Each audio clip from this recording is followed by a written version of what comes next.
feels like the league is in a great place. There is no doubt, BA, absolutely. To me, more talent in the league right now.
We've ever had before, and I don't just mean star talent. There's a depth of quality skill across the board. We know the shooting has revolutionized the game. It's going to be a fun year. And here's Memphis's starting group.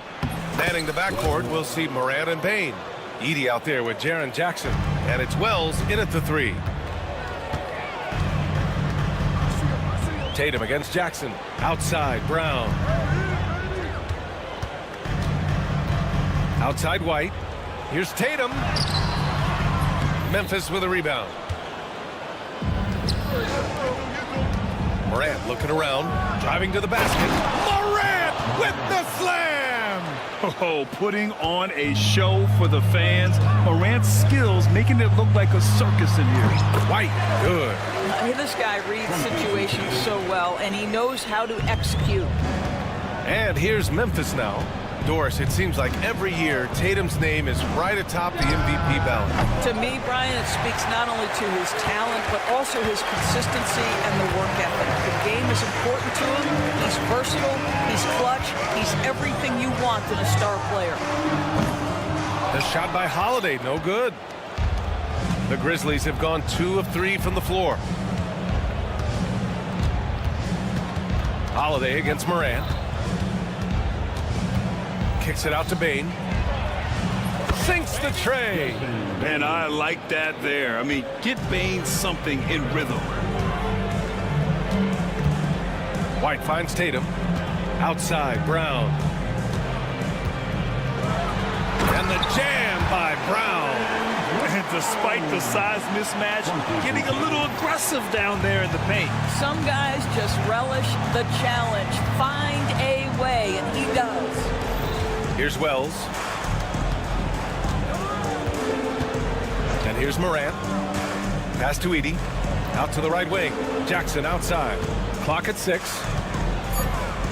From deep. And it's Morant missing. And so Brown will bring it up for the Boston Celtics. It's a 3-point game. Outside White.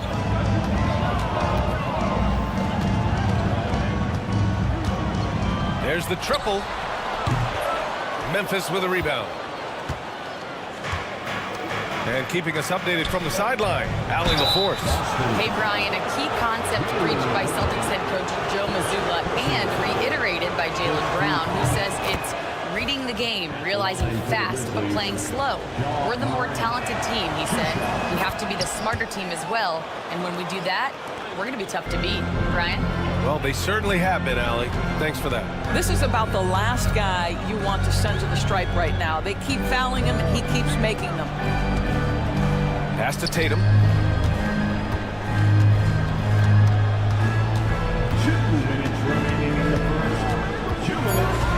Late clock. The Celtics got to hurry here. Puts it up. It's hauled in by Ja Morant. Well, he's a quality mid-range shooter, but he can't get that one to go. And he drives in. Off target at the rim. It hasn't been his best quarter. I mean, he's trying to shoot himself out of the slump. After 3 straight playoff appearances, the Grizzlies sadly missed the postseason in 2024, Graham. You know, really by no fault of their own, BA. Injuries ruined what fans were hoping would be a big year for them.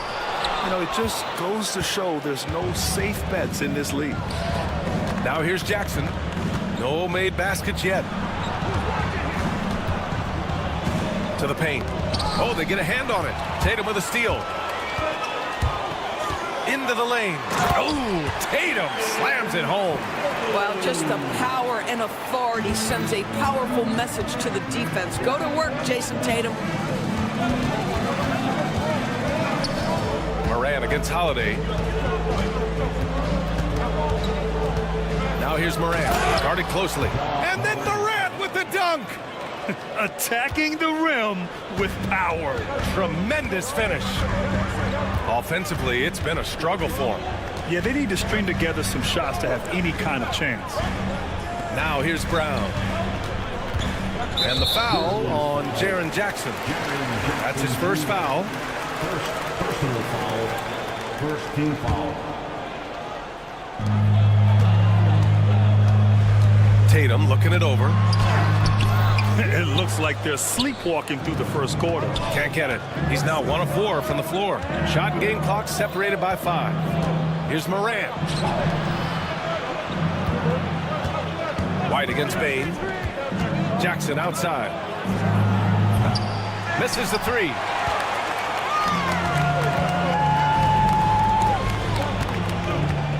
And here's Brown for 3.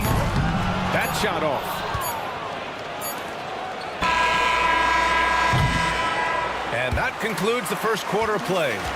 Grizzlies out in front. They're up by 5.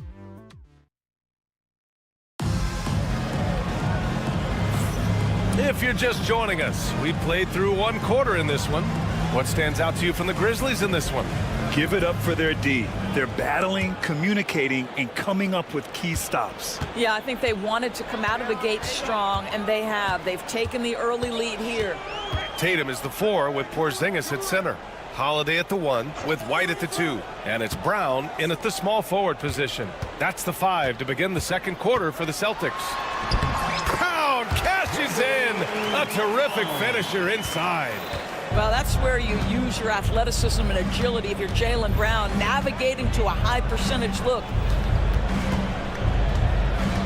Jackson with a screen on Holiday. Jackson outside. Here's Wells. No good from outside. Celtics trail by 3. Doris, it's hard to pick one, but Derek White is in the running for best defensive guard. It's so true, and what Derek White does perhaps better than any other guard is block shots. When we talk about top on-ball defenders, he's also on that list. You want to talk about somebody who can get in the passing lane and be disruptive. He's on that list. Truly can do it all. This is just fun. These teams are trading threes back and forth. Well, that three-point shot just gives you so much room to operate on the offensive end. Memphis with a rebound. That is a rarity. When he takes flight, he usually hammers it home. And he hits it and gets hacked. A 3-point chance here if he can convert. And their offensive execution has really picked up here in the second period. And a moment to look at the scoring approach in terms of where the points are coming from for Memphis. Well, you got to be impressed with how selfless they've been so far. Their passing has been simply outstanding. And they've also shown dominance in the paint so far tonight, really putting the work in down low. Now here's Holiday, still without a bucket. And yep, it's good.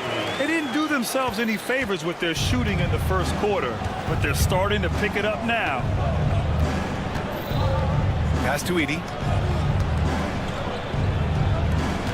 Outside Morant.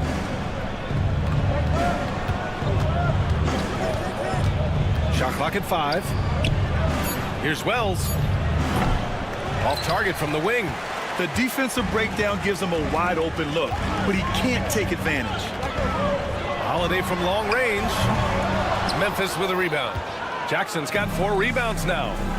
Outside Morant. Here's Wells, defended by Brown. Jackson with a screen on Brown. Back to Morant. And stolen by Holiday.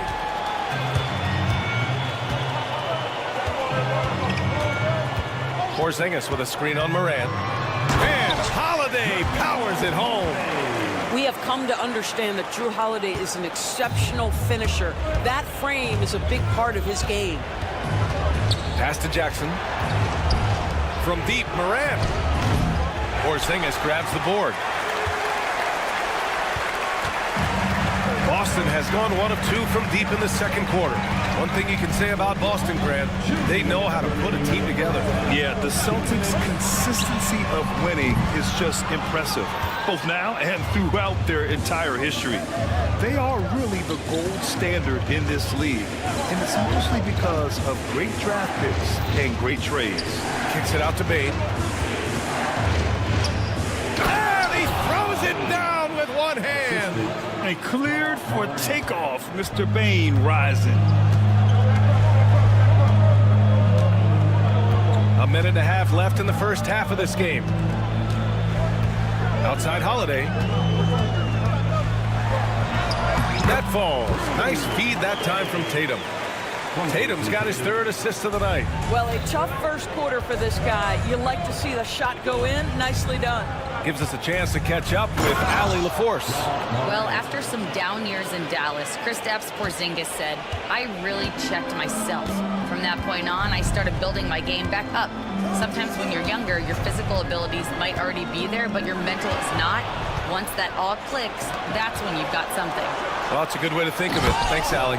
Adding to his game over time, when Jackson spots his open teammates like this, the offense runs much smoother.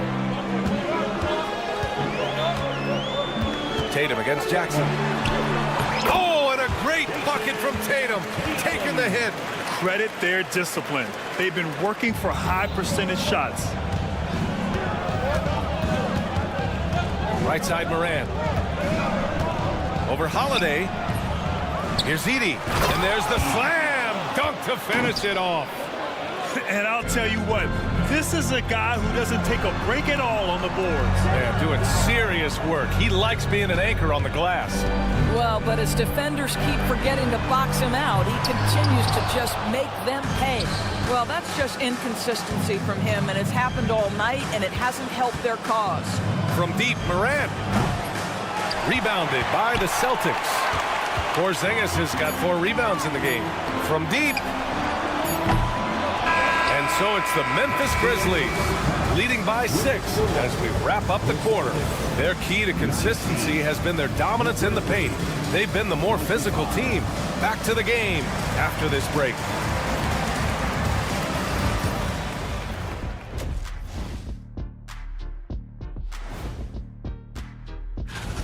Well, they've been the more measured team, passing up good shots for great ones. Yeah, they've been aggressive, but also disciplined. Okay, time. Glad you could join us.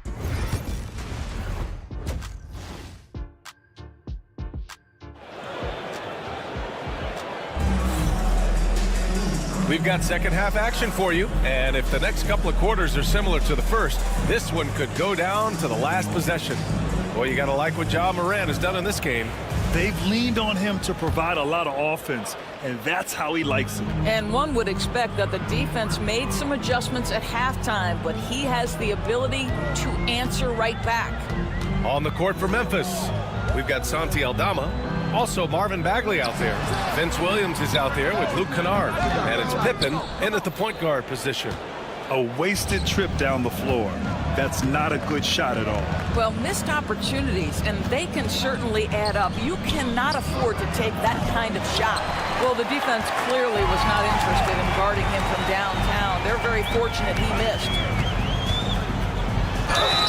And a foul called on the way up. So he'll take 2 from the free throw line. It'll be on Marvin Bagley.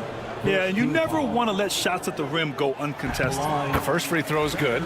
Grant, when you talk about consistency and officiating game to game, you think there's room for improvement? You know, I do think so. I mean, they're allowing more contact, but overall, more clarity on what constitutes legal guarding position would help players and officials. Here's Pippen. Picked by Aldama.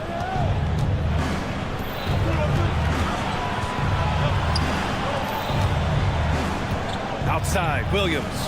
Down to 5 on the shot clock. And he banks in the layup. And the Grizzlies lead by 6. Boston shooting 41% in this game. And with a little over a minute gone by, the second half is underway. Out to Horford. Outside Craig. Pass to Shireman. Here's Pritchard. Whoop, there's the shot clock violation. So they'll turn it over. And here we have the 2K leaderboard with last year's best three-point shooters. You look at Kennard. Never leave him open. Second in the association from deep. He shot with nearly unmatched confidence from the arc last year, and the numbers and his position on this list clearly reflect that. Bagley passes to Aldama. Here's Pippen.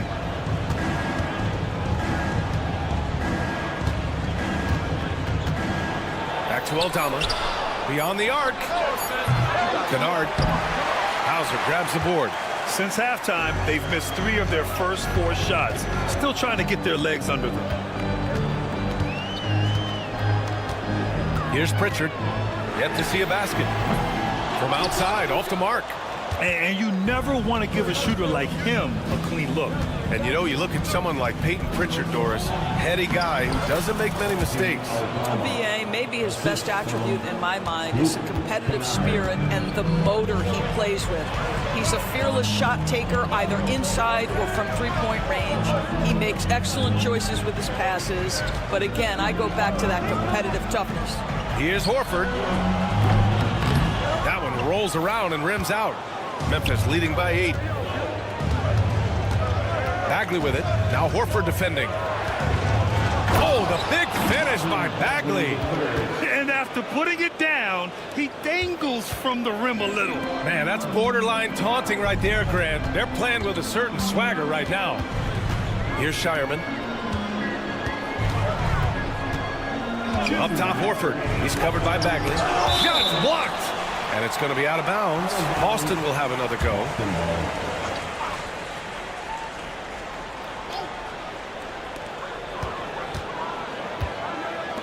They still need this. Just 5 on the clock.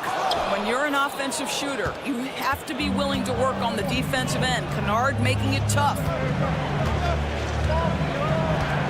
Pippen, pass to Williams.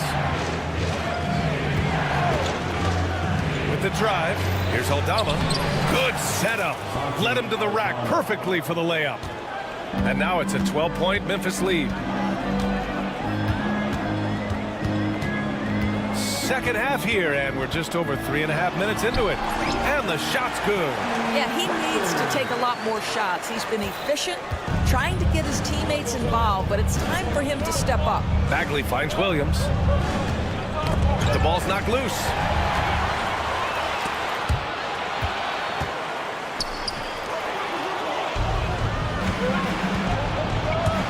Inside, here's Bagley. Oh, the big finish by Bagley. Adding insult to injury with the dunk off the steal. Nice to see a good play on D. That led to some fireworks. Let's see if that serves as a momentum builder. What a great sequence for this group. He buries it from 3. Al Horford is such a tremendous passer as a big man. Wow, does he get work done offensively. Bagley for 3. Boston pulls it in. Now here's Craig. Pass to Shireman. Lets the 3 fly. And again, Boston with the triple. Their defense has to do a better job of smothering those shooters. 24 seconds left in the third. Here's Aldama. And he takes it in for the layup off a very nice feed. Aldama's got 6 points in the quarter. If they take their time, this will be the final possession of the quarter. Well, it's amazing. If you finish quarters the right way, it can have such a great impact on the outcome of the game. Here's Hauser. No good with the triple. A deep 3. And so it's the Memphis Grizzlies finishing the quarter with an 8-point lead. And a worthy candidate tonight as we take a look at our State Farm assist of the game. You know, I'm kind of stoked that this was a choice because I love this pass. A remarkable find. He put his court vision on full display. Well, making the game easy for your teammates. All about putting them in a position to score. That's pretty. And this is it. Glad to have you along for this fourth quarter. The two Jays, Brown at the 3 and Tatum at the 4. Holiday at the 1 with White at the 2. And it's Porzingis in at the 5, roaming the paint. That's who's in the game for the Celtics. And he's going to the line for 2. The official saw contact while he was going up. And the growth of Jackson Jr. is downright scary, especially defensively. This guy has been upping his game, and no opponent is happy about that. Well, so much can be said about Jaren Jackson Jr.'s versatility, but I'd like to praise his team-first mindset. If the dirty work needs doing, he's got it, as long as it helps his team get the win. Now here's White. Holiday looking for an opening. Off the mark there with a 3. They really have a commanding lead, not just in points, but in rebounds as well. Bain against White. Oh, it's blocked by Porzingis. A swat by Porzingis. That wingspan letting you know he's in the house. And he got the whistle on the way up, so he'll be headed to the line for a pair. You know, Grant, in interviews, Jason Tatum often seems understated and soft-spoken, but that's just him, isn't it? That's true, B.A. Tatum has a quiet confidence about him. He doesn't feel the need to be loud or act out. He lets his work on the court do all the talking for him. Now here's Morant. Tough points from Ja. They're not messing around. 5 of their last 6 buckets have come from the interior. And here's Brown for 3. Here's Porzingis. Outside White. Goes back up. Brown can't hit. Grizzlies lead by 14. From deep, Morant. The rebound by Jason Tatum. And you can tell right there, the defense is totally fine with him shooting that. That's not his game. And the jam by Brown. We've got to get this guy in the dunk contest. Jaylen Brown taking flight with that insane athleticism. Here's Wells. Ooh, and they immediately answer back with a dunk on the other end. Surefire, one-handed stuff. Yeah, with his focus, he's not going to miss that. Jackson against Tatum.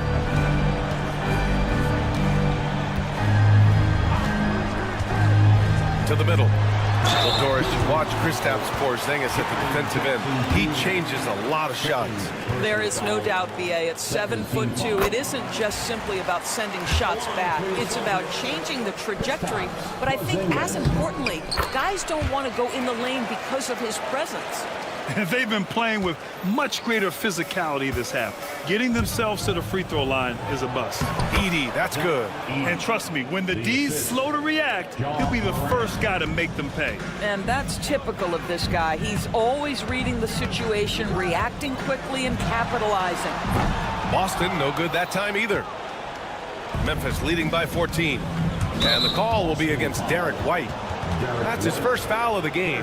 And several years ago, the NBA introduced the Supermax. How do you think it's worked out, Doris? Yeah, I think every decision, Brian, that the league makes is trying to make sure that everybody has an equal opportunity for a championship. This particular implementation has made it easier for small market teams to retain their stars. And think about it. Even if someone signs it and then gets traded, at least those teams get an opportunity to get big draft capital. That's huge. And so it's Memphis with it, following the bucket by Boston. Jackson with a screen on Brown. Wells, the pass to Jackson. It's stolen by Tatum. He's all alone. And Tatum finishing the fast break. So you can see the length and the impact defensively of Jason Tatum. The rip and then the score on the other end. Here's Edie. Porzingis grabs the board. Porzingis has got 6 rebounds now in the game. White drives in, drops in the layup for 2. Well, exposing a weakness in the defense, that's just way too easy, guys. We played just over 3.5 minutes now in the fourth quarter. Moran against Holiday, and stolen by Porzingis. Brown passes to White. And here's Brown. Back to Holiday. From outside the arc. It's rebounded by Memphis. 17 points was their biggest margin. Nothing left to do but to watch the clock tick towards 0. Nice victory here for the Grizzlies. They made a point to get some good looks. Yes, they were able to pound the ball inside. I love it. And so this win marks their first victory of the new year. And they have to feel pretty good about themselves, taking the first 2 games of the season between these teams.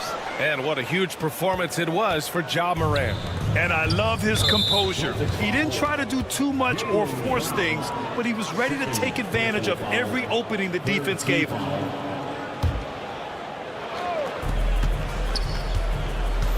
And here's Morant outside. And it's Jason Tatum with a rebound. And so it's Boston with it. They trail by 11. Brown, a screen on Morant. There's Tatum with the 3. Counted from distance. 11 seconds left in the fourth quarter.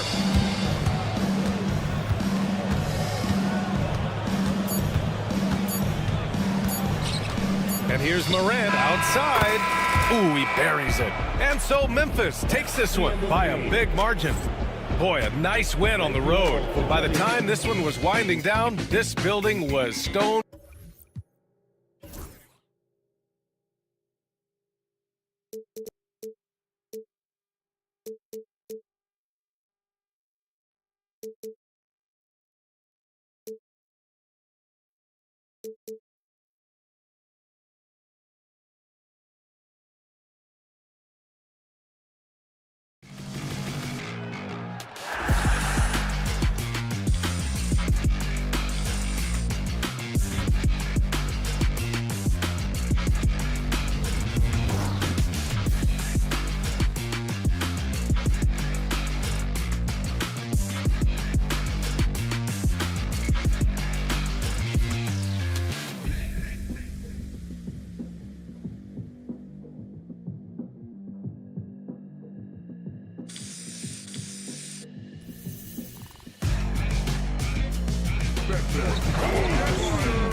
Good Friday night to you, sports fans. You've come to the right place.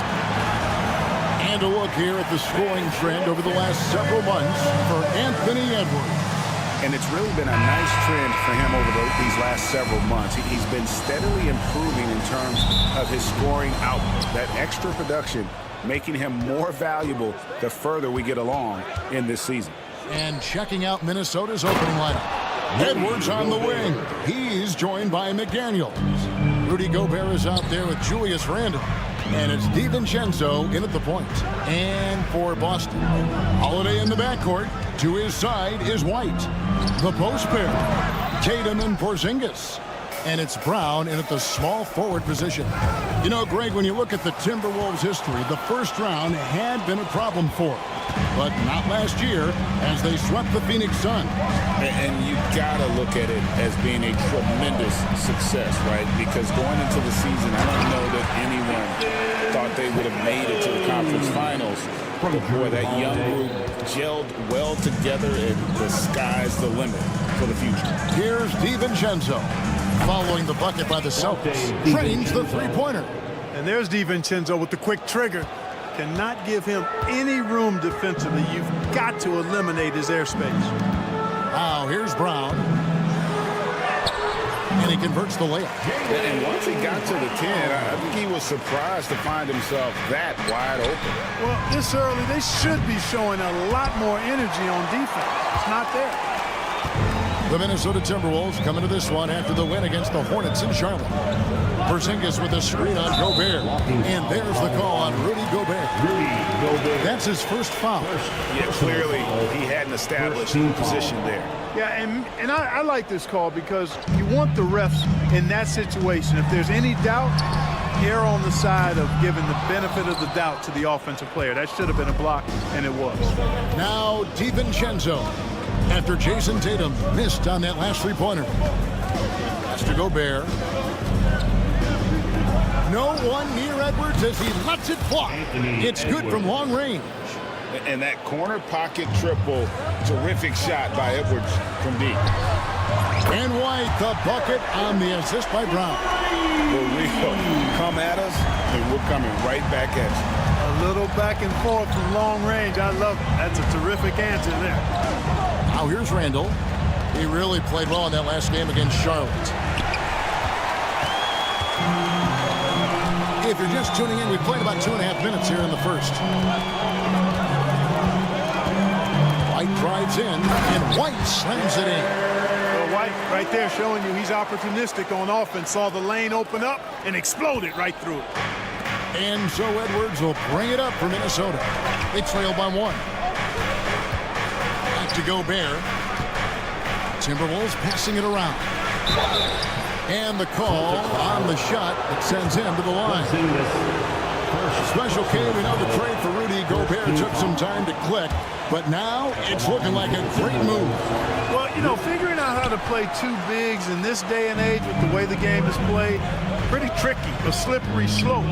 And they stayed with it, to their credit, the Minnesota Timberwolves. And once they got it sorted out, Gobert was a force with his defense and his scoring out of the pick and roll. And I think one of the things undervalued in Gobert's improvement is the addition of Mike Conley. They've got a tremendous relationship, and I think Mike Conley's presence has been a real asset for Gobert as well. You really like your chances with Tatum at the line. He locks in and focuses on these two. And you watch Jason Tatum year to year. He is a model of consistency across the board. The numbers are pretty similar, and the effort never wanes. A moment now to hear from our sideline reporter, Hall of Famer David Aldridge. David. Kevin, thanks. Well, there's plenty of scorers on the Celtics, but Jason Tatum says, I'm going to get my shots. It's just about trusting the process.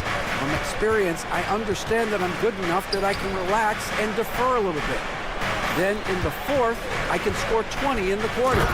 Kevin, it sounds like you figured it all out. Thank you so much. You know, he can take over at any time, and it's fun to watch. DA, we thank you for that. Austin with the ball. After the basket by Minnesota. Inside, here's Porzingis, and it's McDaniels with the rebound. Well, he's much better than that. Really no excuse for missing that lay. Randle. off on the layup. The Celtics have gone 5 of 8 from the field, shooting over 62%. Outside Holiday. Rebound Minnesota. Randall passes to Edwards. Now here's McDaniel.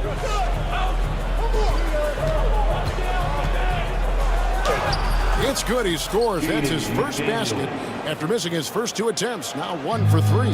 Strong work inside by the 6'9" Jaden McDaniels, showing how effective he can be down there. Now here's Brown. Boston again missing. 26 seconds left here in the opening quarter. And there's the foul. It's on Jaylen Brown. That's his first foul. Second team foul. 24 seconds left to play in the first quarter. Out to Edwards. And the wide open shot from DiVincenzo. Traps in the tray. DiVincenzo's got 6. Rise and fire. DiVincenzo does not lack confidence, going right up with the shot. Here's Tatum. And slam dunk by Tatum. You know, we can't measure Hart. I mean, he's not as big as the other power forwards, but his jumping ability and mindset is incredible. And so, both teams trading buckets as we end the first quarter. Timberwolves ahead. They lead by 3. And we'll be back short.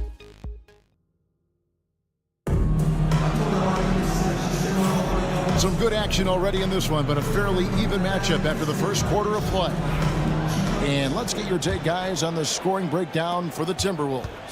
Well, they haven't wasted any time getting into a groove from deep, putting up and hitting a healthy amount of three-pointers thus far. In addition to that, they've thrown their weight around inside tonight, too, thumping and bumping in the paint. A lot of their points have come from inside. They've got Torrey Craig. He's out there with Horford. And it's Hauser in at the 3. That's the Boston 5. GA, these Boston Celtics are unquestionably a top-tier offensive unit. Stupendous shooting, excellent instincts with the ball. Yeah, they are a model offense in many ways, making it tough for many teams to keep up with them. And I thought that was going to drop. It looked good from here. Pritchard passes to Craig. Stolen by McDaniels. And finished off by McDaniel. It's always fun when you can get ahead of the play like McDaniels did there to finish off the break. And the foul called on Edwards. That is his first foul of the game. A new lineup here for the Timberwolves. First team foul. Substitution on the court. Quarter number 2 with just over a minute gone. Pritchard gets the bucket. Guys, that's just really unstoppable. He poses a ton of matchup problems for whomever he's facing. From downtown, Reed gets the bucket. Reed's got the lead up to 5 now for the Timberwolves. The real. Come at us, and we're coming right back at you. A little back and forth from long range. I love it. That's a terrific answer there. Second quarter of basketball, just over a minute and a half played. Here's Ingles, plays it up and banks it in. They're consistently finding ways to get the ball inside and taking full advantage. Pretty clear, it's smash mouth basketball. Pound that thing inside.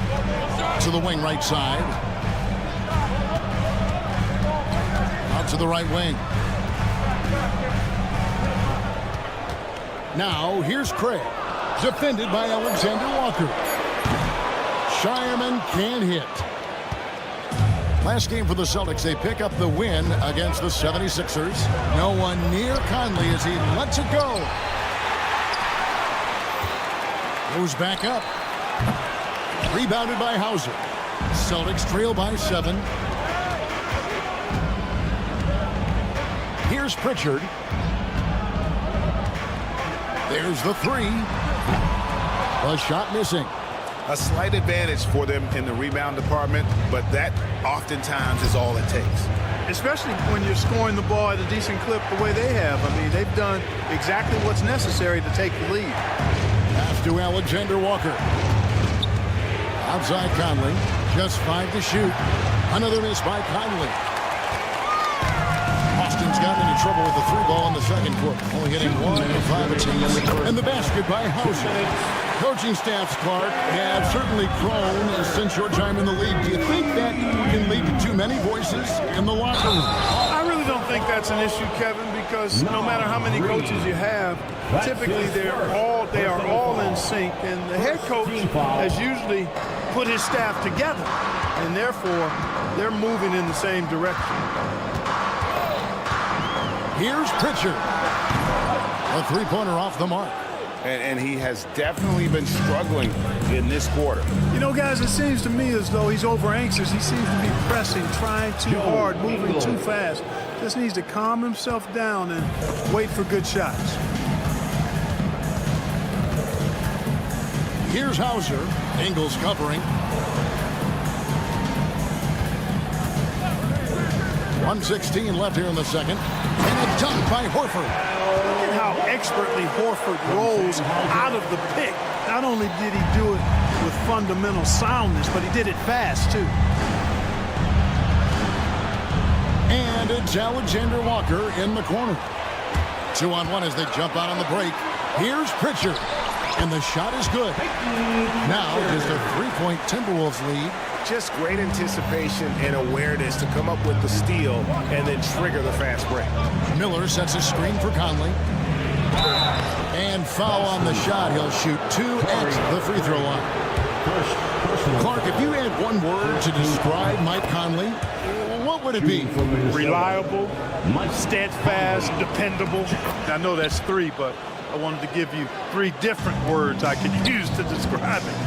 Only 2 seasons in his whole career has he not played at least 50 games. That speaks to durability and professionalism. Something that's kept this game close is the fact that the rebound stats for both teams are almost identical. The battle to a standstill on the boards has really been something to watch, and the game's not over yet.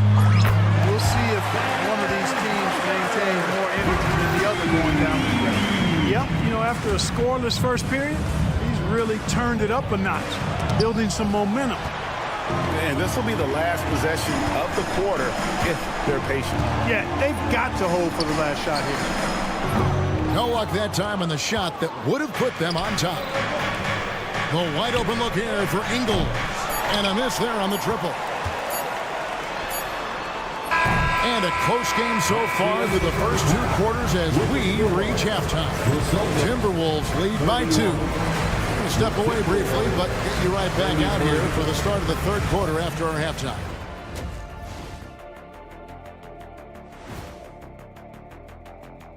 Thanks for tuning. We often talk about efficiency on offense. They were the winners in that department, guys.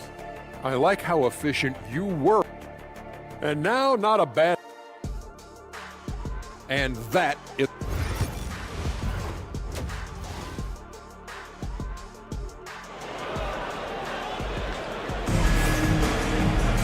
And in that first half, we saw a pretty tight battle. We'll soon find out what sort of adjustments were discussed during the half.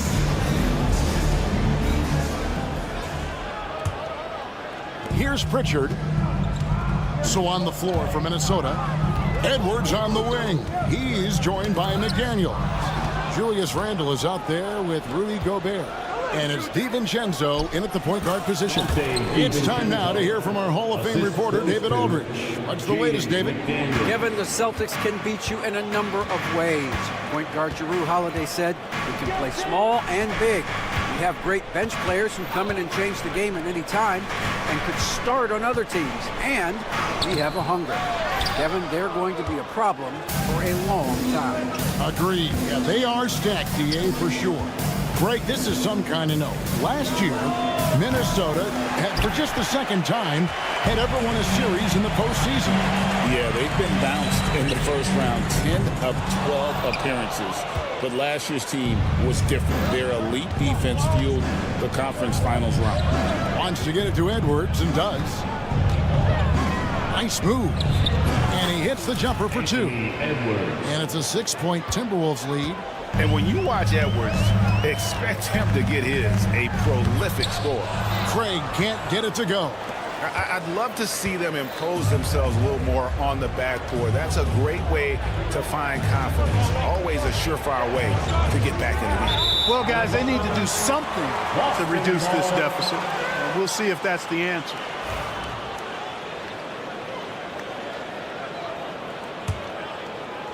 And we're about a minute and a half here into the second half. Here's Pritchard, defended by DiVincenzo. Horford against Gobert. Pass to Pritchard. Clock at 4. Fires for 3. Minnesota with the rebound. Gobert's got 5 rebounds tonight.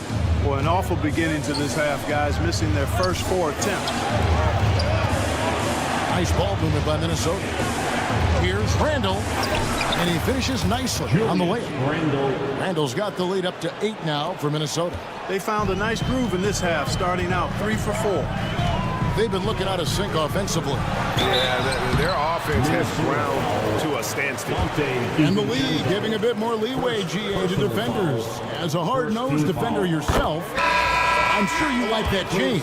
Oh, I do. I mean, we all love the intensity of playoff basketball. So why not bring a certain level of physicality to the regular season? Mr. Gobert. Here's McDaniels. Over in the corner, Edward. That's in, coming off an assist from Randall. Edwards got 5 points now in the quarter. Oh, great ball movement there. Brown with it, picked up by Edwards. Brown the pass to Pritchard. Busted, no good that time either. Timberwolves on offense. They're on a 9-1 run. Stolen by Tatum. Pass to White. Here's Pritchard. Edwards defending. The 3 from Tatum. Rebounded by the Timberwolves.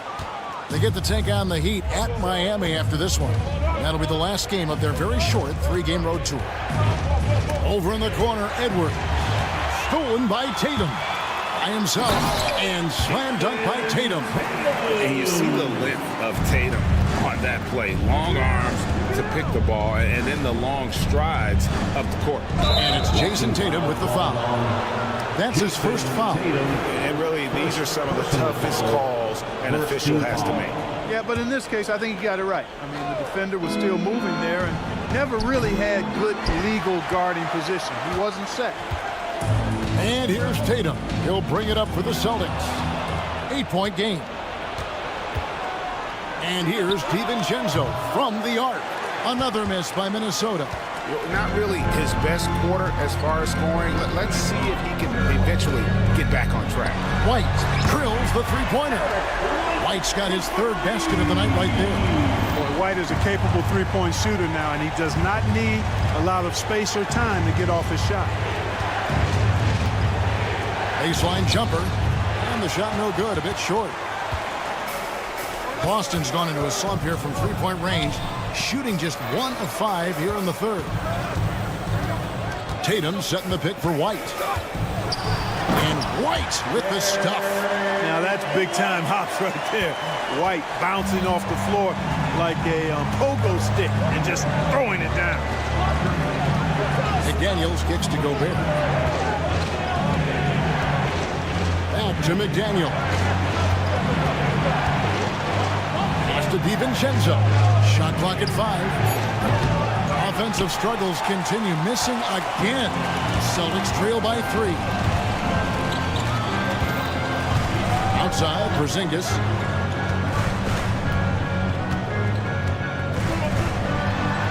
Lays it up off the glass.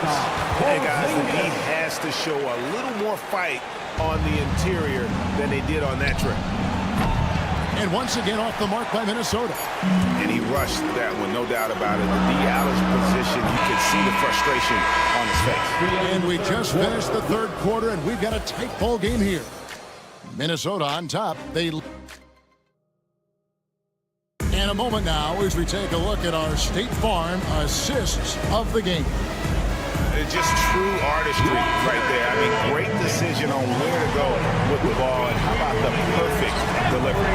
And they'd love to see every possession end this way. True team basketball. Second personal foul. 3/10 quarters behind us. One more to go. Thanks for being with us as we begin the fourth. And in the front court, Brown and Tatum. The guards are Pritchard and White. And it's Porzingis in at the center position. That's the Boston Five. Edwards moving that orange like a real pro. Here's Pritchard. Yes, that goes in. And you want him taking big shots for you in big moments. That one was as easy as it gets. Well, you don't want to give him any open shots at this stage. Never mind a layup. Come on now. Sinks the triple. You know, the defense locks so much into Edwards that it creates opportunities for others. Pass to Pritchard. And the whistle blows. It's going to be on Michael Conley. That is his first foul of the game. Minnesota making some changes. Rudy Gobert, he's checked in for Reed. McDaniels comes in for Miller. And it's Dante DiVincenzo in for Mike Conley. Boy, that's got to be terribly frustrating there. I mean, with the defense not hustling and he still misses, boy, he wishes he had that one back. And with that 7'6" wingspan, Porzingis has always been a big-time shot blocker. 60 seconds off the clock here in the fourth. Defense better watch out. They better be alert. Because this guy can make threes, as we saw in the first half. Tatum kicks to White. From past the arc. Gobert pulls it in. Gobert's got rebound number 8 here tonight in the game. Edwards at the rim. Edwards is rolling right now. If I'm his teammates, he's getting a rock every time. Here's Pritchard, defended by DiVincenzo. And there's the call on Dante DiVincenzo. That'll be his second foul of the game. Second personal foul. Second team foul.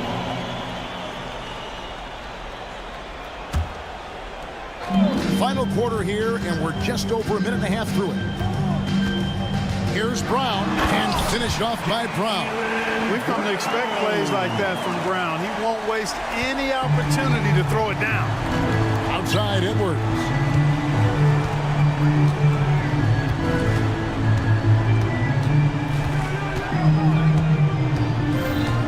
And there's the foul. It's on Jaylen Brown. That'll be his second foul of the game. Personal foul. Second team foul. Substitution on the court. And we're about 2 minutes into the fourth quarter now. Edwards. And Shireman pulls it down. Celtics trail by 4. Here's Hauser. Offline with his 3. The Timberwolves have gone 3 of 6 from the field so far in the fourth quarter. Drills it from outside. Nice smooth three-point shot by Edwards there. Boy, he's got confidence from behind the arc. Randall against Craig. Gobert with the block. A little over 2.5 minutes have passed here in the fourth quarter. DiVincenzo kicks to Gobert. Drake with it. Now defended by Gobert. The trade. Busted. No good that time either. You know, to cut deficits, you got to be making smart basketball plays out there. Taking care of the ball. It's not done by hoisting up bonehead threes like that one. Here's Hauser. A rebound by the Timberwolves. Randall's got his 5th rebound in this one. McDaniels against Craig. Gobert with a wide open look. No good with the triple. And Horford will bring it up for Boston. They trail by 7. Here's Hauser. Hands it from downtown.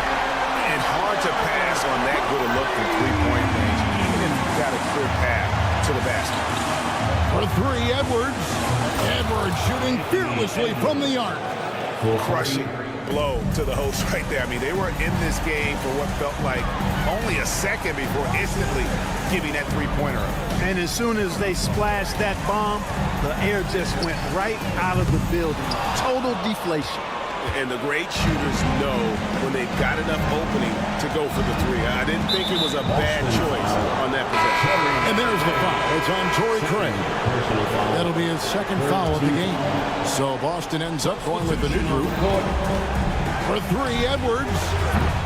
Rebounded by the Celtics. Well, he's got a great stroke. That one almost dropped. Here's Tatum. Count it! Oh, and that cuts the lead to just 5. And Tatum continues to evolve before our eyes, showing excellent leadership by knocking down these clutch shots. McDaniels gets a wide open look. And once again off the mark by Minnesota. Tatum taking it in. Gobert with the block. Love the way Gobert goes after shots. He blocks quite a few and alters many more. Pass to DiVincenzo. Out to Edwards. And once again off the mark by Minnesota. And so it's Boston with it. It's a 5-point game. 3 seconds separate the shot clock and game clock. And here are the Timberwolves. They've led by as much as 10. Gets it to go from beyond the arc. DiVincenzo gets great lift on his shot, and right now playing at a great pace.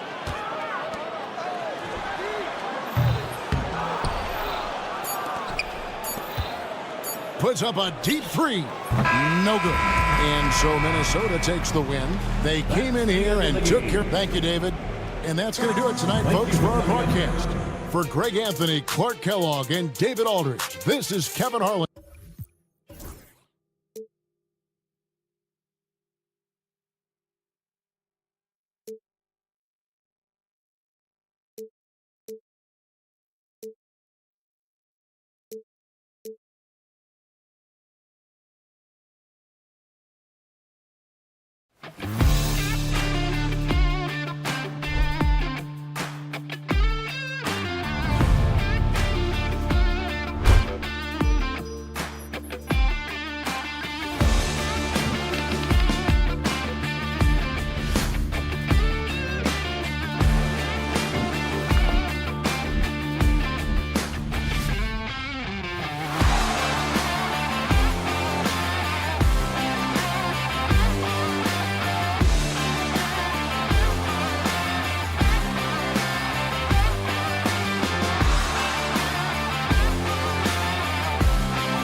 I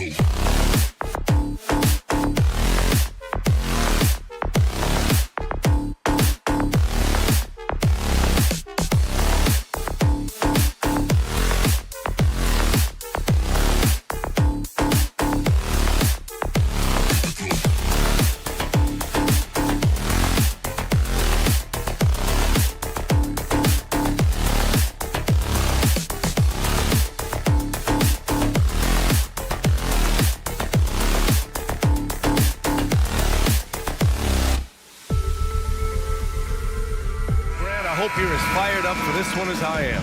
Some of the league's most exciting talent on the floor. Oh, my, man. I am most definitely up for this one.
With the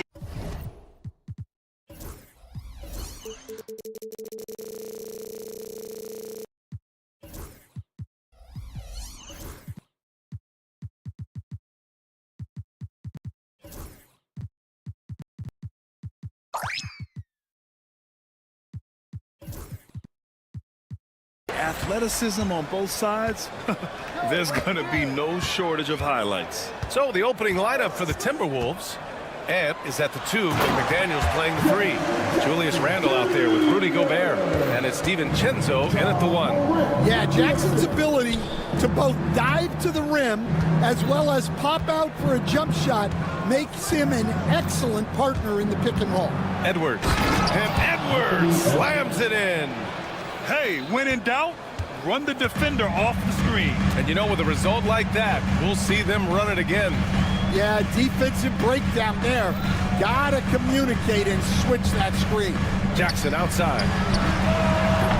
From outside, off the mark. And I'm surprised that didn't go down. I mean, I'm sure he is too. Edwards against Bain. Edwards, the pass to DiVincenzo. Up top, Edwards. Lets it go from deep.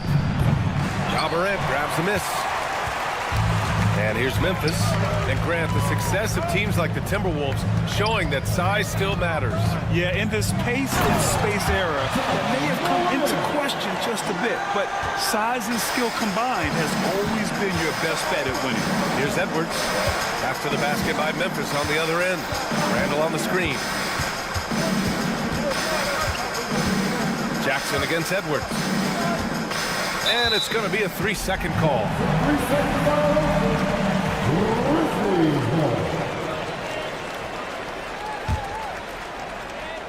A little over a minute and a half into this first quarter. Here's Morant. And then Morant with the dunk. Best dunking point guard in the game, Ja Morant. Edwards against Bain. Now here's Edwards. The D's right on him. Gobert passes to Edwards. 5 to shoot. Top of the key. And that'll be Minnesota's ball as it goes out of bounds. Timberwolves able to keep the possession. Clock at 2. Long range from the inbound. And he can't connect. He's 1 for 3 in this game. The Grizzlies have gone 3 of 4. Off to a nice start. Here's Morant. And then Morant with the dunk. And you know you're always going to see some highlights when Morant is on the court. I mean, he loves to use that incredible 44-inch vertical. Now here's Edwards. We saw him with 29 points in his last game. He put a little flair on that one. Yes, he did. Man, he's a strong finisher, huh? Memphis leading by 4. And let's swing it over to the sideline and hear from Allie. I had a chance to catch up with Taylor Jenkins. He was emphatic, saying that Edwards was their main concern, telling me Anthony poses problems on both sides of the ball, and he is relentless. He doesn't let up. He wants his guys to match Edwards' energy. Okay, thanks, Allie. Now here's DiVincenzo. In his last outing, 16 points for him. Randall outside. And it's Randall with the jam. Wow, Julius Randle. We could feel the floor shaking on that one. You know, a reliable veteran like Julius Randle is so valuable. He provides a foundation for everyone else to play off of because they know he'll be there to score and help out. He makes it easier for other players to succeed around him. And Minnesota with possession here. After the basket by Memphis on the other end. Great defense from Jackson Jr. He's a former league leader in blocks. Just over 3.5 minutes gone here in the first. Randall, the pass to DiVincenzo. Going inside. Soft touch off the glass. And setting the tempo with an assertive move. Like, where was the defense on that play? Well, when you are the aggressor this early, it is intimidating. Yeah, that's how Jackson's most effective, playing aggressive around the basket. DiVincenzo on the wing. Gobert up top. Edwards looking it over. Gobert with a screen on Bane. Clock at 6. They grab their own miss. For 3, DiVincenzo. The rebound by Edey. And that's a strong closeout defensively. Great effort to deter the shot. Randall against Bane. Pass to Edey. Here's the floater. Minnesota with a rebound. Right side, DiVincenzo. Outside for Randall. And here's McDaniels. Outside Edwards. And he drives in. And there it is for him. Edwards got 6. Well, the defense can't lose track of him. He's just too talented offensively. Ja Morant, he's feeling it tonight and has been the driving force for Memphis. 8 point.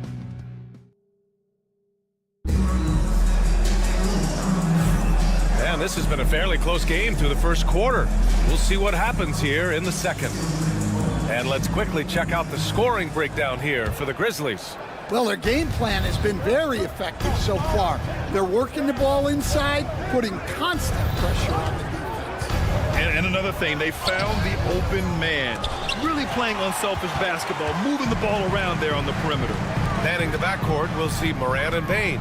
Edey out there with Jackson, and it's Wells in at the 3. That's the group for Memphis to kick off the second quarter. Jackson can't get it to go. Wow.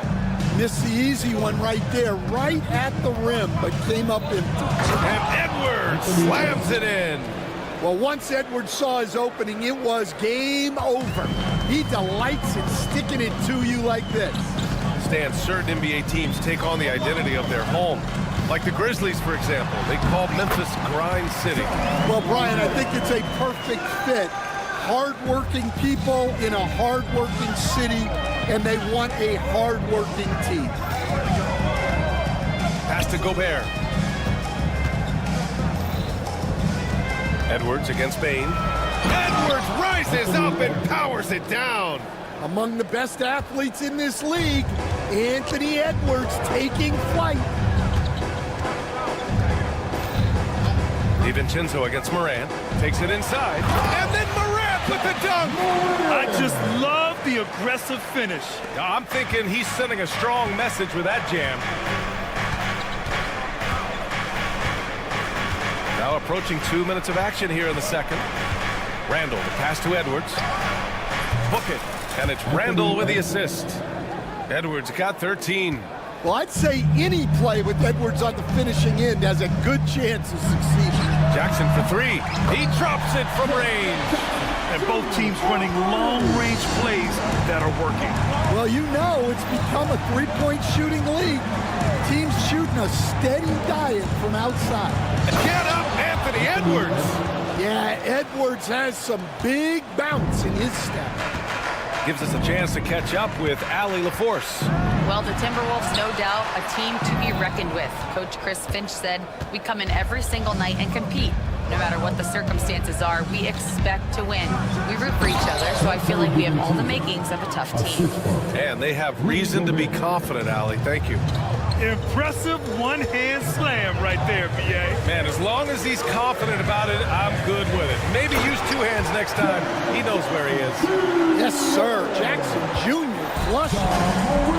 The Timberwolves have gotten 5 of their first 6 attempts to fall in the second. Defensive Player of the Year 4 times over, Stan. Rudy Gobert tied for the record. Yeah, Brian, alongside Dikembe Mutombo and Ben Wallace, and Gobert's capable of getting another one, too, assuming his countryman, Victor Wembanyama, doesn't start taking the reins. They're not messing around. 5 of their last 6 buckets have come from the interior. All right, a moment to look at the scoring approach in terms of where the points are coming from here for the Timberwolves. Well, a lot of times you'll hear coaches yell, get the ball inside, and you can see why. Good things happen when you get the ball into the paint. Man, they're just having their way, bullying the other team in the painted area, imposing their will down there whenever they want. Randall finds Edwards. Book it, and it's Randall with the assist. Randall's got 3 assists now in this one. You just can't give Edwards a look from deep. Here's Morant. Morant flashes his vertical there. I'll tell you, those finishes are always extra special when they come from your point guard. Oh, forget about his passing. Can we see more dunking? Wow, that is an impressive vertical for a point guard. And here comes the coach's challenge. He disagrees with the foul. At the line for the Timberwolves, Anthony Edwards, taking 2 shots. And even with the coach's challenge in place, we've seen so many of these personal foul calls still disputed even after the video review. There's no doubt there's going to be a gray area in a lot of these calls. But at least we have the option to take a second look, so the officials can be sure they get it right. And they've made their decision. The call will stand. And as much as it hurts to lose a challenge, I think Coach would challenge that call again if he could. He really disagreed with the foul, and he's still peeved.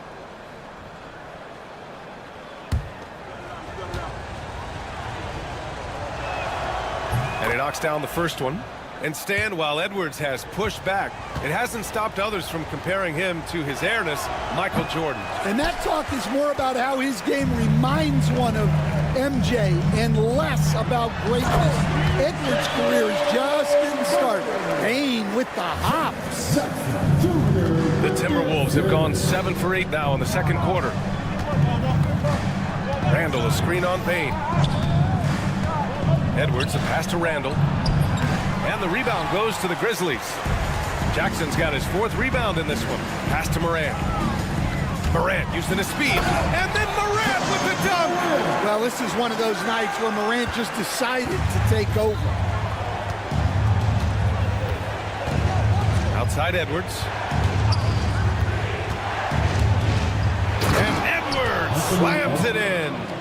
All he needed was a little separation. So effective. Boy, cleared the path, put him in position for a prime-time dunk. Well, give credit to the screener there. That's how you help free up your teammates. Randall finds DiVincenzo. Outside McDaniels. Now here's Edwards. Back to Daniels. Outside Edwards. Shot clock at 6. Let's go with a 3. No good on the shot.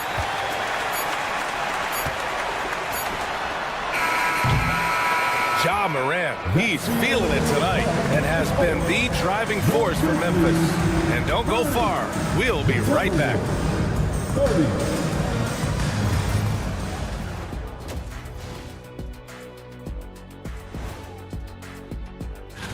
Taking a look at Memphis. I've always loved when I started the season at home. I'd be eating good, I'd be dominating down low, I'd be picking. Turning our attention to that first half for the Grizzlies. They find themselves in a close one. You can see their offense flowing tonight, especially in transition. And that'll do it for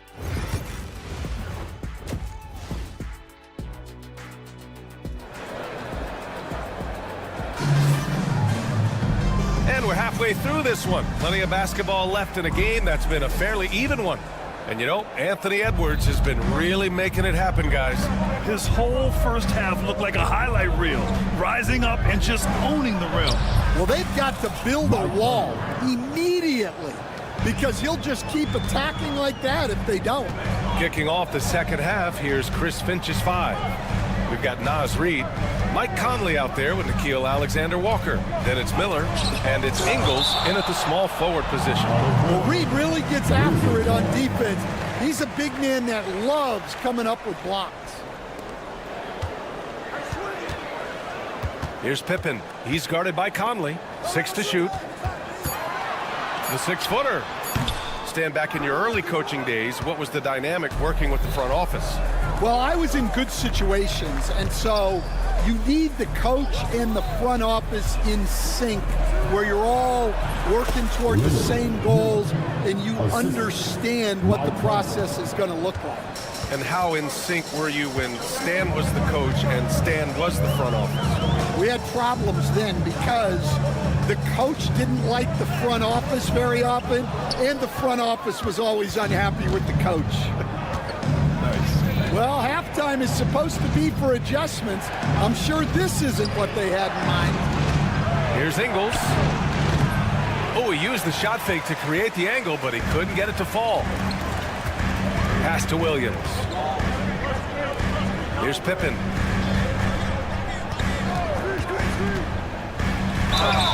And they're going to count that bucket, and they'll send him to the line. It could be a three-point play. Yeah, they get one to fall. Now 1 for 4 to start the third quarter. Memphis shooting their first free throw of the night here. The Timberwolves have got 2 of 3 from the floor in this third quarter. And they blow the whistle just as he gets it off. That's 2 points with a chance at another one at the stripe.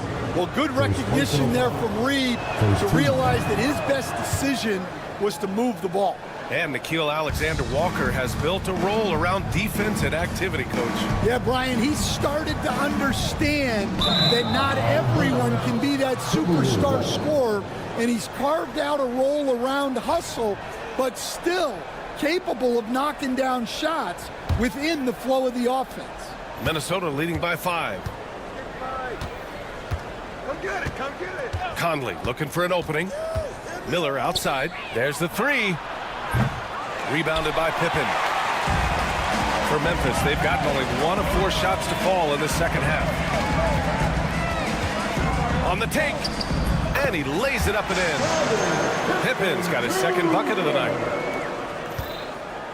And so Conley will bring it up for Minnesota.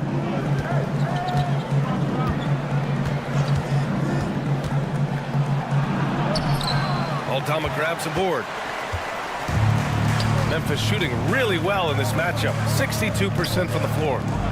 Pass to Kennard. For the tie. No luck on that one. And this is exactly who you want taking that shot. He just missed it. Reid with it. He's covered by Bagley. Reid, good. They're finding ways to get the ball into the paint. 5 consecutive buckets. On the attack, Bagley. Aldama outside.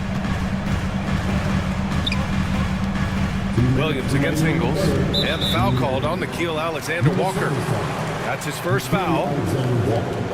First personal foul. Second team foul. There's a minute 59 left in the third quarter. Connects from downtown. Well, nice execution off the inbounds. They caught the defense napping on the perimeter.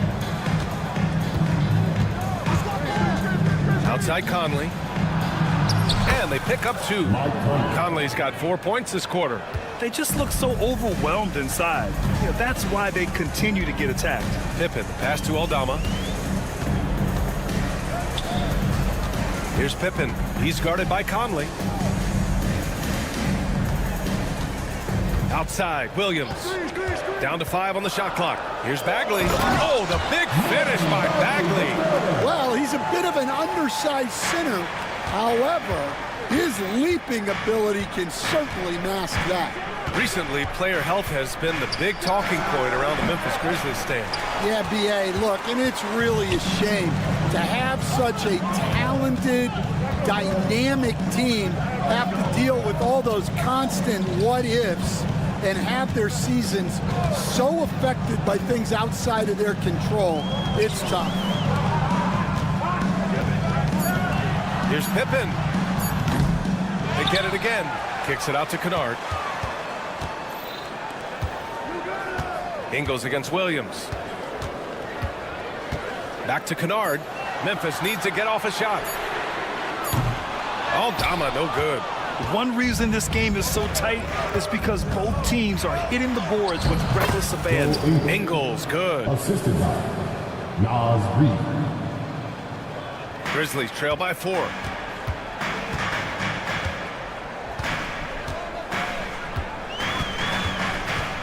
Here's Pippen. He's guarded by Conley.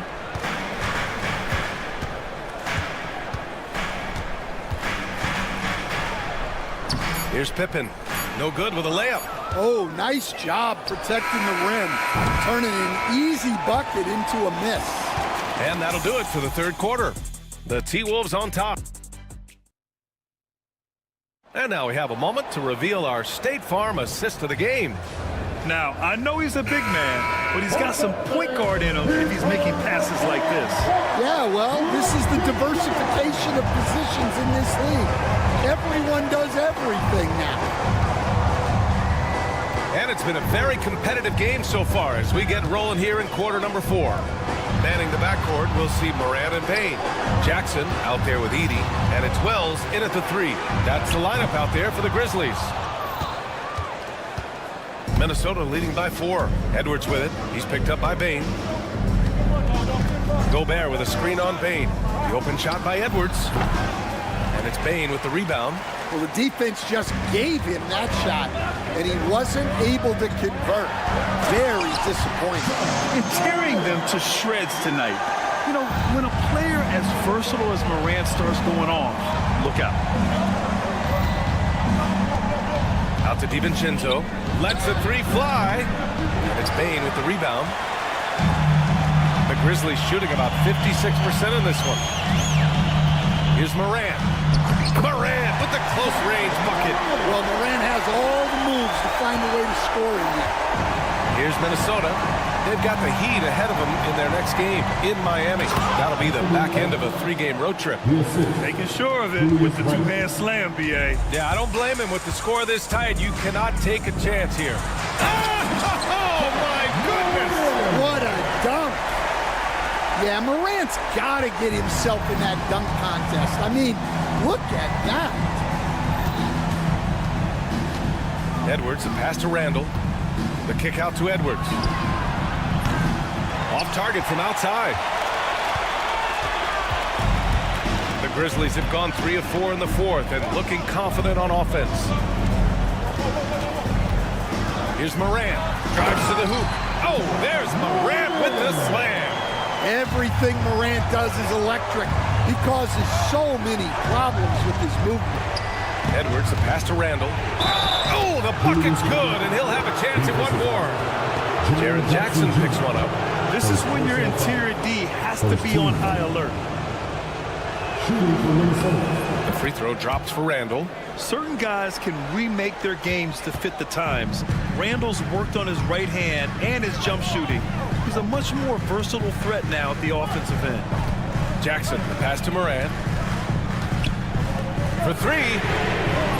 Jackson can't get it to go. Minnesota in the lead. It's Edwards on the wing.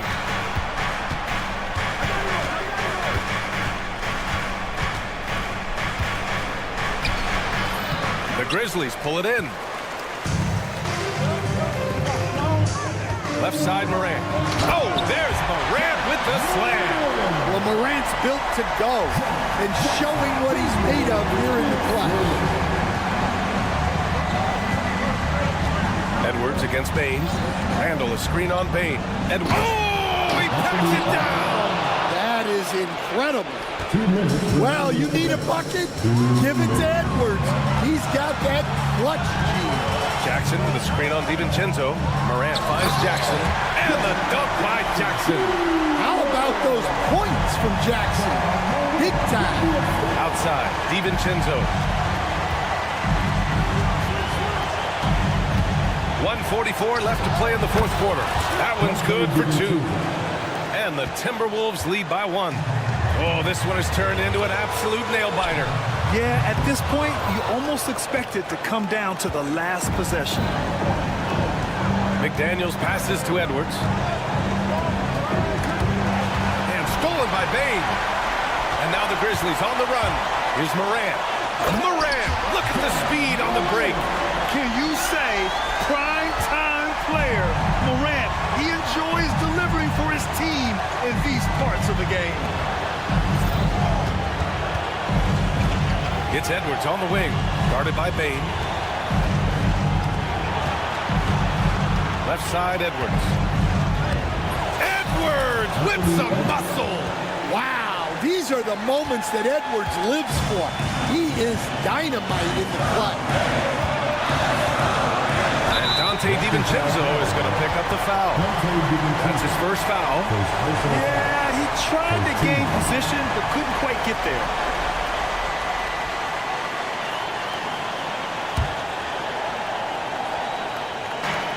54 seconds left in the game. Back to Morant.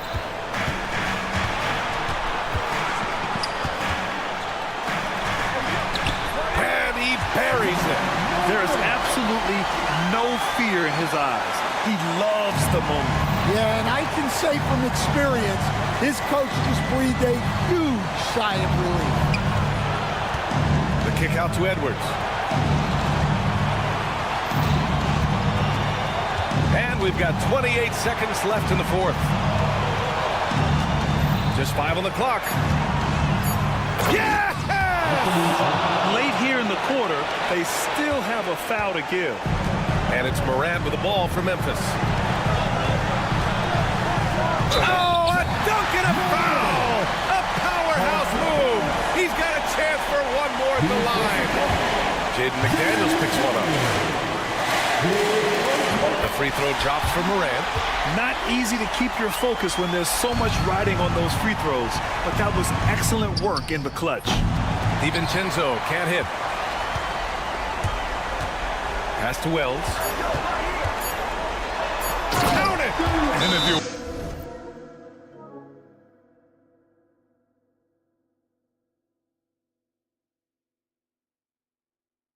wondering why the score is so high, look to the defense being played. Not good. Not a lot of resistance, and trying to just outscore other teams, generally not the best recipe for long-term success. And here's Edwards outside. No good. And so the big win by Memphis in a tight game. This one was in the balance right until the final seconds. NBA, they showed their character when it mattered most, sending those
the team's confidence to start the season strong.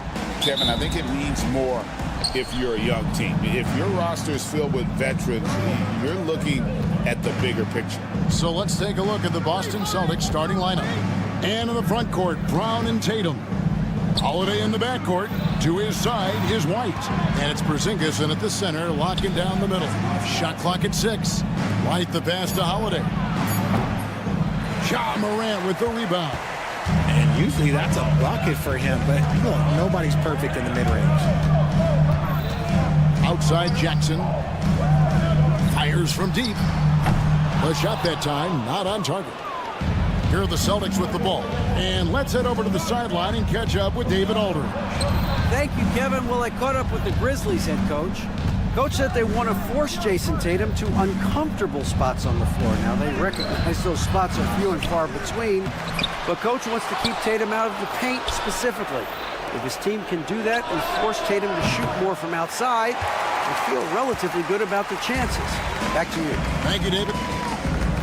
And Greg, we were talking Jaylen Brown making the 2023 All-NBA second team. That was big for him, wasn't it?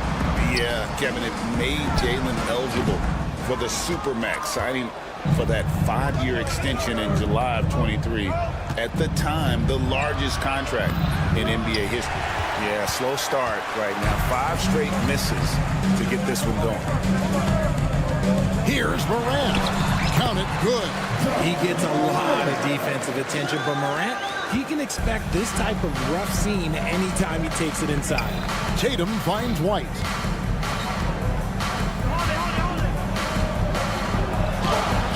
It's good. He makes his first shot of the game. And getting the offense started with a high-quality look down low. And here's Morant. And contact on the shot, so he'll be shooting free throws here.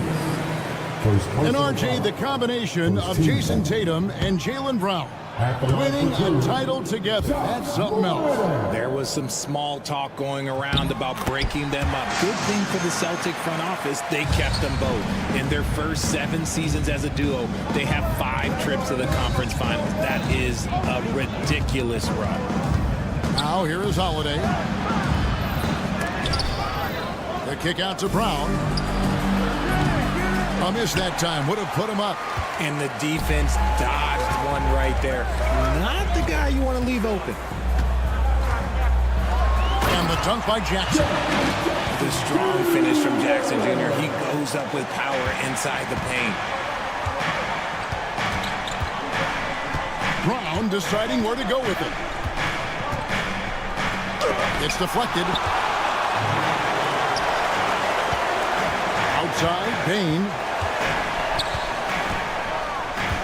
Pass to Wells. Back to Bain. Lays it up off the glass. Powerful move by a power guard, Bain. And so Brown will bring it up for Boston. Trailing by 5. Now here is Holiday. Tatum passes to Brown. Shoots over Wells. And it's Brown that time on the assist by Tatum. Obviously, this guy has a talent for scoring, able to problem solve for whatever the defense tosses at him. Morant outside. And finished off by Morant. Okay, I see you, Ja, flexing a little bit of muscle, showing off that athletic ability. Okay. Tatum against Jackson. And slam dunk by Tatum. The finish was nice, but the setup was better. Yeah, G8, the pick working to full effect before the stuff. Yeah, you like the pick to set up the open shot, but when it leads to a dunk, okay, even better, you'll take it. Here's Morant, following the bucket by the Celtics. That one good for 2. Morant's got 7 points in the game. Any trip that ends with Morant going to the hoop, it's great for his team. Tatum kicks to Porzingis. And here's Brown outside. Edey with the rebound. Just an ugly show from him offensively. Yeah, no way to describe it, just ugly, and that hasn't helped. Pass to Wells. We've got 33 seconds left to play in the first quarter. Jackson in the corner. No good from outside. And to put things simply, this has not been his quarter. Holiday inside the line, and again it's Boston converting. 16 seconds left here in the first quarter. Morant dishes to Jackson. Back to Morant. The tray. No good. Shot missing. And still a close game as the first quarter comes to a close. Grizzlies out.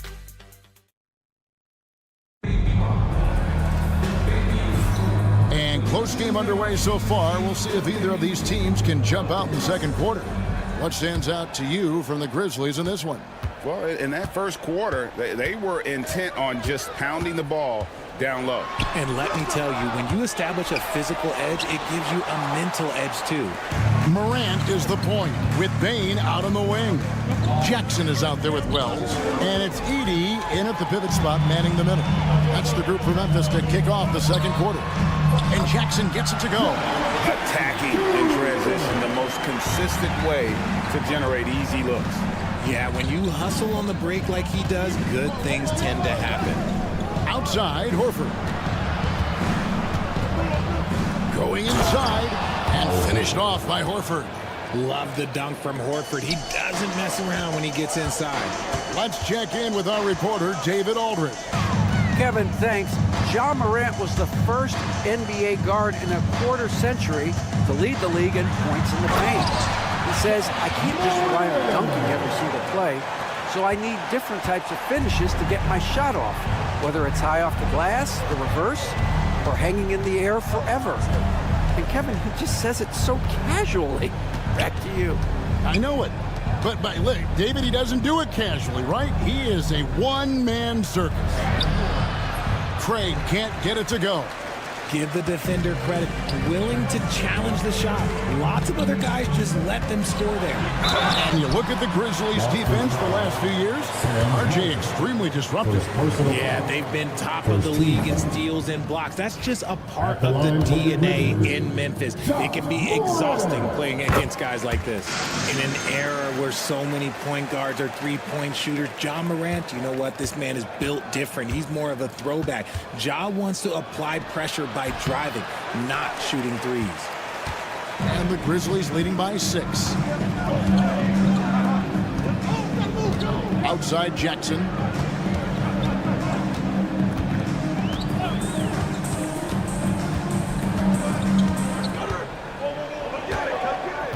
Just 5 to shoot. And again, Memphis no good. He hasn't had his best game, but they've gotten enough production elsewhere, so it hasn't really mattered. And another miss by Boston. The Grizzlies have gone 2 of 4 shooting the ball here in the second. And it's thrown down hard with both hands. Here's Bane using his size at the rim. And there's the foul. It's on Torrey Craig. That is his first foul of the game. Oh, great defense there. Anticipated the play and got there first. And here in the second quarter of action with a hair under 2.5 minutes played so far. Morant looking around. Richard, you've talked a lot about how underrated longevity has been as a factor in measuring some of the all-time great players. Well, when you think about Jordan, LeBron, Kareem, the only way to achieve greatness in the statistical category is to have longevity. So obviously greatness and longevity coincide. And a whole new group out on the floor for the Celtics. You know Ja Morant, such a dynamic guard. His combination of speed and creativity, that makes for some tough matchups. There's a good screen. The 3 from Tatum. Boston again missing. And close to making the defense pay for the lax coverage that time. Holiday against Morant. A shot missing. Great D that time from Tatum. Here's Brown. And the bucket is good. 3-point play chance here for him. Getting the hoop and the harms. That's tremendous body control from Brown. And guys, what do you think about the offensive approach we've seen so far for the Grizzlies? I've really been impressed with how aggressive they've been inside, looking to capitalize from the paint whenever they can. And the other thing, I love how they're playing up tonight, getting into ball handlers and forcing some turnovers. Here's White. Hits it from three-point range. And now it's just a 4-point Grizzly lead. Well, credit to Holiday for that intelligent pass, getting the ball in the hands of a guy ready to attack. Richard, so many things about Drew Holiday's game we love, but what impresses you most about his game? Well, I know it's an easy answer, but it's his defense. It's hard to be a feared defender in the modern NBA, Kevin. But Holiday is such a pest at all times on that end of the floor. And if you're wondering what makes Josh so special, it's his ability to take over games all by himself. Holiday against Morant. Here's Brown, and finished off by Brown. There's that leaping ability. Brown, he just gets up so easy. Morant with it, and Holiday picks him up defensively. Out of bounds, Boston takes possession. And a quick look at how the Grizzlies' schedule is shaping up. On Friday, they'll be taking on Klay Thompson and the Dallas Mavericks. Then on Sunday, they'll go up against C.J. McCollum and the New Orleans Pelicans. And for the matchup with the Jazz, that's one to mark on the schedule. It's their 5th game of the year, and we should start to see their lineups get sorted out.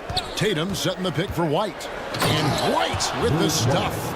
Those plays can make a difference in a game like this. Well, you know it's going to fire up, Greg, everybody on that bench. And you can feel the jolt of energy that he sent through his team. That is a huge boost in a tight game like this. Fundamentals, guys, using the one-hand slam. Well, he makes the basics look pretty exceptional. Outside, Porzingis. And the dunk by Porzingis. Now, look, when Porzingis has it there, there's not much you can do defensively. Morant against Holiday. There's Jackson with the three. Hits the three-point bomb. Jackson's got 5 points in the quarter. The way he can elevate over a defender from deep, very tough to contain outside the arc. And that'll do it for the first half. A competitive game so far. Grizzlies lead by 5. Okay, David, much appreciated. And now time for halftime. So we'll be back in just a bit to get the third quarter underway.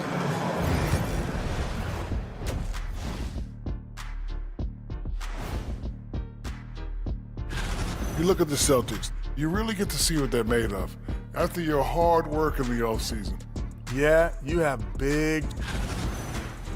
And now, guys, it's time to talk about that challenging first half for the Celtics. I'm surprised it's this close. Now, that is more than enough.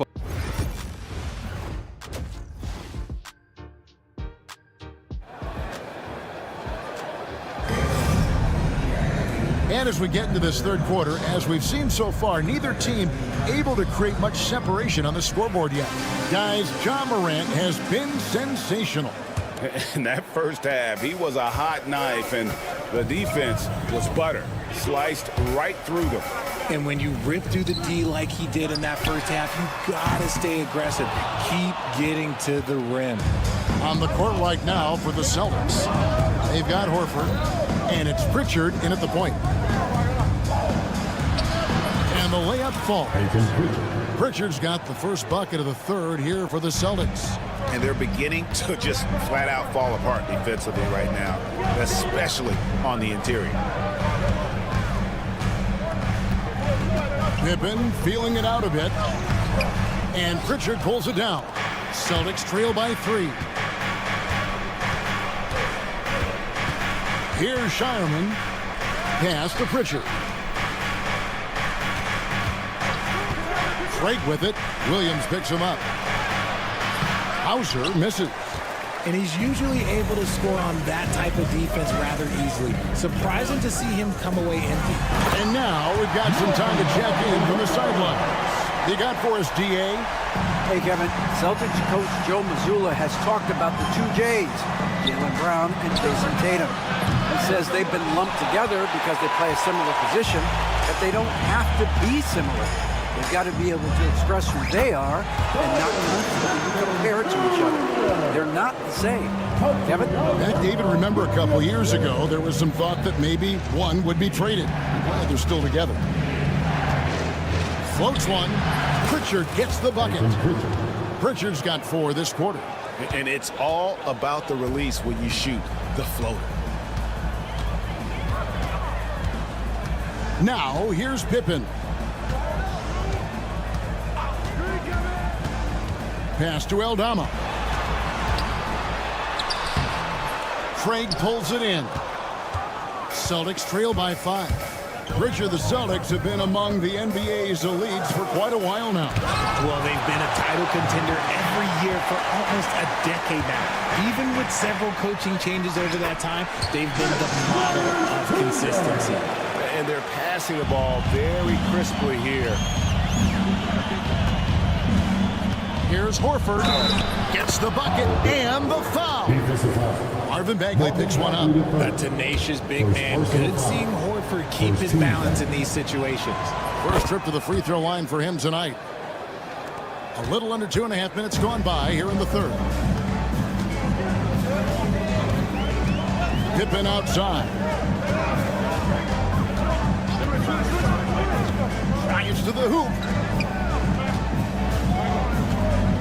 Bagley the pass to Pippen. 5 on the clock. And Boston with the rebound. Horford up top. Defended by Bagley. Pass to Shireman. 2 minutes remaining in the quarter. 2 minutes. 1:58 left in the third. Craig passes to Pritchard. Over Pippen. A shot by Pritchard, no good. Memphis leading by 4. Here's Williams. Yes, that goes in.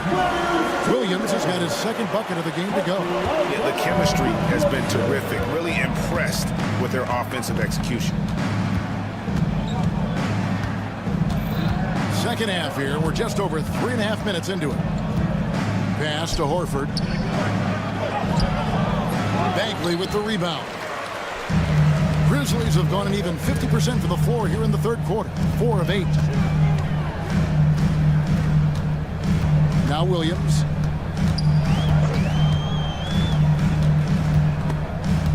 And it's out of bounds. They say it was last touched by Williams.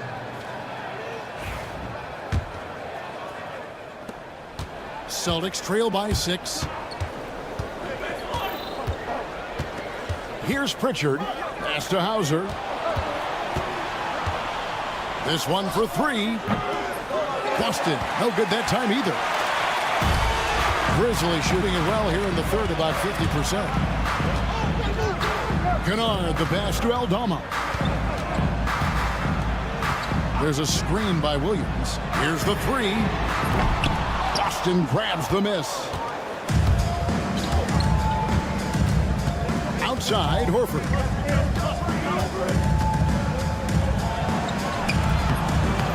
Here's Hauser. Pass to Horford. Here's Pritchard. The shot's good on the assist by Horford.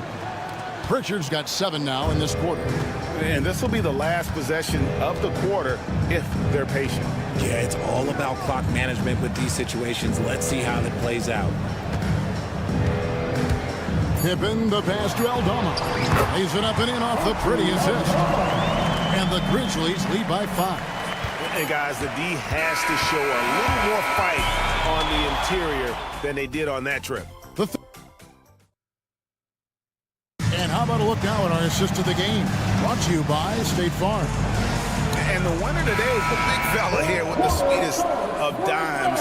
What a plus it is to have a post player who's got this ability to find. I feel like we've seen more slick passing big man in the league today than we've ever seen. Well, this has been a great contest so far, and I imagine the fourth quarter could have even more action in store for us. Morant is the point, with Bain out on the wing. Wells is out there with Jackson, and it's Edey in at the 5, down low. That's the lineup in the game for Memphis. Porzingis with a screen on Bain. White. Kept alive by Boston. The kick out to Holiday. Here's Tatum. Oh, Tatum finds a way. What muscle on that finish. It's hard trying to prevent Tatum from converting. Holiday against Morant. There's the pick. The kick out to Bain. 6 on the shot clock. Outside Jackson. Beyond the arc. Rebounded by the Celtics. Porzingis has got 5 rebounds tonight. Tatum with it. Guarded now by Jackson. Brown wide open. He fires. Good, and it's Tatum picking up the assist. You know this is coming with Brown. He is a ruthless sniper outside. Morant outside. Jackson setting the pick here for Morant. Jackson down low, guarded by Holiday. Jackson, that's good. Jackson's got 4 points now in the quarter. Celtics trail by 4. Outside, Porzingis.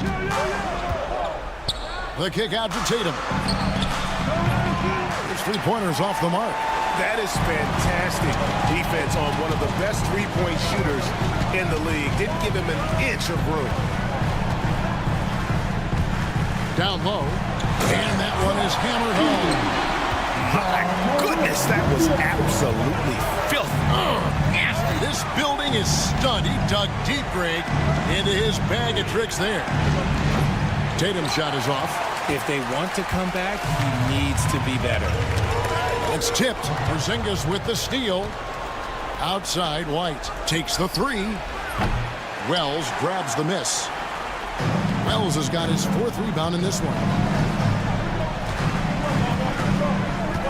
Jackson against Tatum. Morant outside. 4 on the shot clock. Here's Heaney. Played in with a nice touch off the glass. And now it's an 8-point Memphis lead. And creating a little separation here, gaining some confidence. Yeah, they've locked in during this stretch. If they keep it up, their lead will only continue to grow. That is not the shot they needed there. You've got to work it around and get a better look. And then Morant rams it in. And man, does Morant put on a show. He's got such insane athleticism. They could use a big shot here to get this offense going. Too many empty possessions. Right now, they need a basket. Stolen by Jackson. Fast break Memphis. And Wells the bucket on the assist by Morant. Wells has got his first points of the game. Let's look at the energy stats, how the hustle game has been going for Memphis. They've been defending with excellent anticipation all game long. Just look at how many times they've managed to get their hands on the ball. And I'll tell you, the energy they've shown in the open floor, boy, it has been terrific. Doing a phenomenal job converting in those situations. And this offense is in a perfect rhythm. And you can see how they're finishing their plays. Right about that. Seems like they haven't missed. Here's White. And a miss there on the triple. Memphis with the ball. They've got a 12-2 run in progress. And these are the types of games where one team clearly has the edge. Tonight, it will be a win by a large margin for Memphis. And they're fully in control now, but there were some tense moments, I thought, for them throughout this game. Listen, they certainly weren't coasting, despite what the score looks like. I love the way they came together, though, when everything started to look a little dire and really put the hammer down. And it'll go down as their first official win of the new year. And they've taken control of the season series. This brings them to 2-0 with 1 game left against this squad. And you know, when you look at the huge impact he had, just a monster game for Ja Morant. And his playmaking is what stood out to me. Effortlessly creating for his teammates.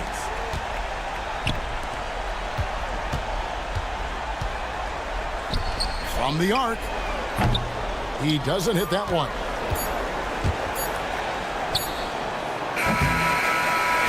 So no problem for Memphis as they get the win. And the outcome of this one, much appreciated, David. And that'll wrap it up, folks. And so for Richard Jefferson.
McDaniels. And we've seen his rebounding improve during the last several months.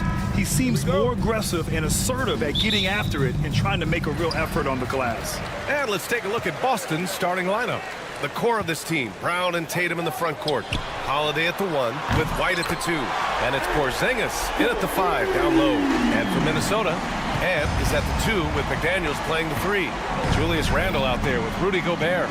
And it's DiVincenzo in at the point guard position. Tatum finds Holiday. Here's White. Back to Holiday. The 3-ball. Randle pulls down the board. Here's Minnesota. It's a 3-point game. Doris, even as he gets up there in age, Drew Holiday is still an elite defender. Brian, it's really remarkable how valuable a piece he is. They call him the Swiss Army knife because he is one of those rare individuals that can guard all 5 positions. He understands schemes. He's willing to mix things up. Drew Holiday is elite, period. Kick out to Brown. And it goes out of bounds. Last touch by Holiday. That looks like a lack of focus. You've got to question what he was trying to accomplish there. Now the Timberwolves with it. Launches it. Edwards, no good. Edwards against White. Kick out to Brown. Outside Tatum. Back to Brown. And Jaden McDaniels picks up the foul. That's his first foul of the game. First team foul. Here's Brown. Tatum from long range. Good. And Brown gets the assist. What a weapon the 3 has become for Jason Tatum. Look out. White with the steal. Just over a minute and a half played here in this one. Holiday from long range. The shot no good. The Timberwolves have gone 2 of 3 from the floor. Edwards for 3. Here's Randle. Outside Edwards. Brown with the steal. It's a 3-on-3 fast break.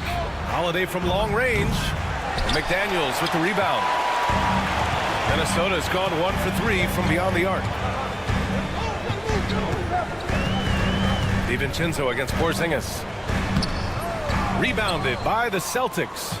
Boy, surprised he missed that. The defense just good enough to prevent that bucket. Boy, the offensive flow just isn't there right now. 1 for 5 to start the game.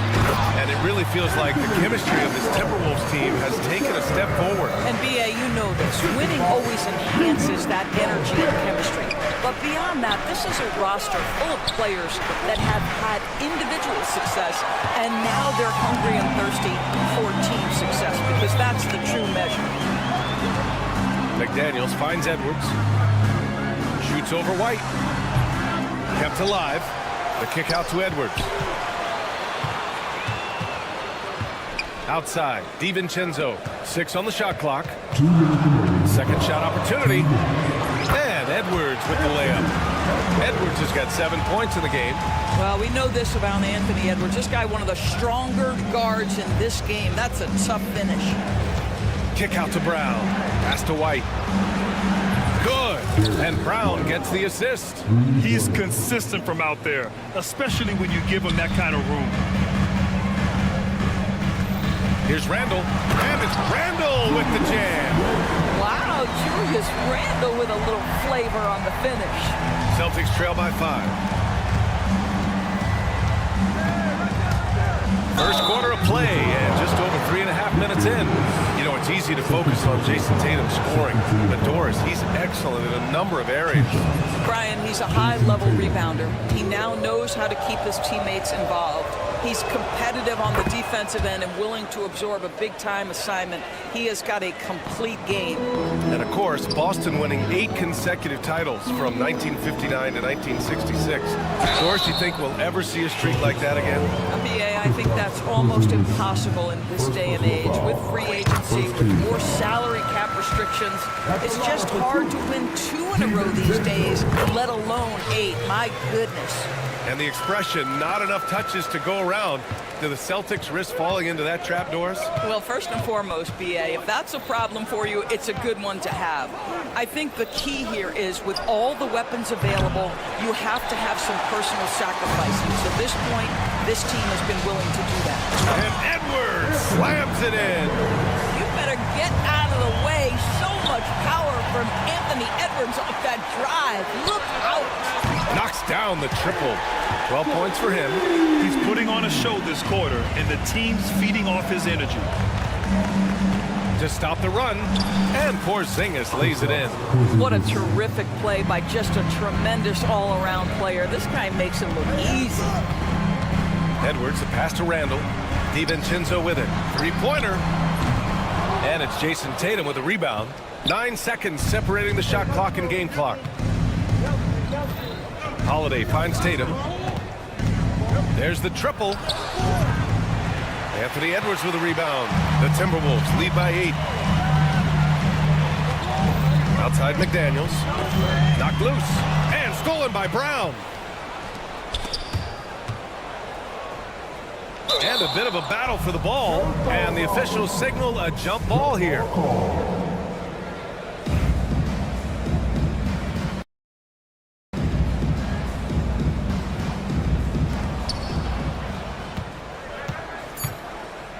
Three-pointer.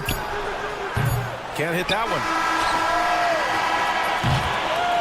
And so it's the Minnesota Timberwolves up by a healthy 8 points at the end of the period. Just pounding the painted area.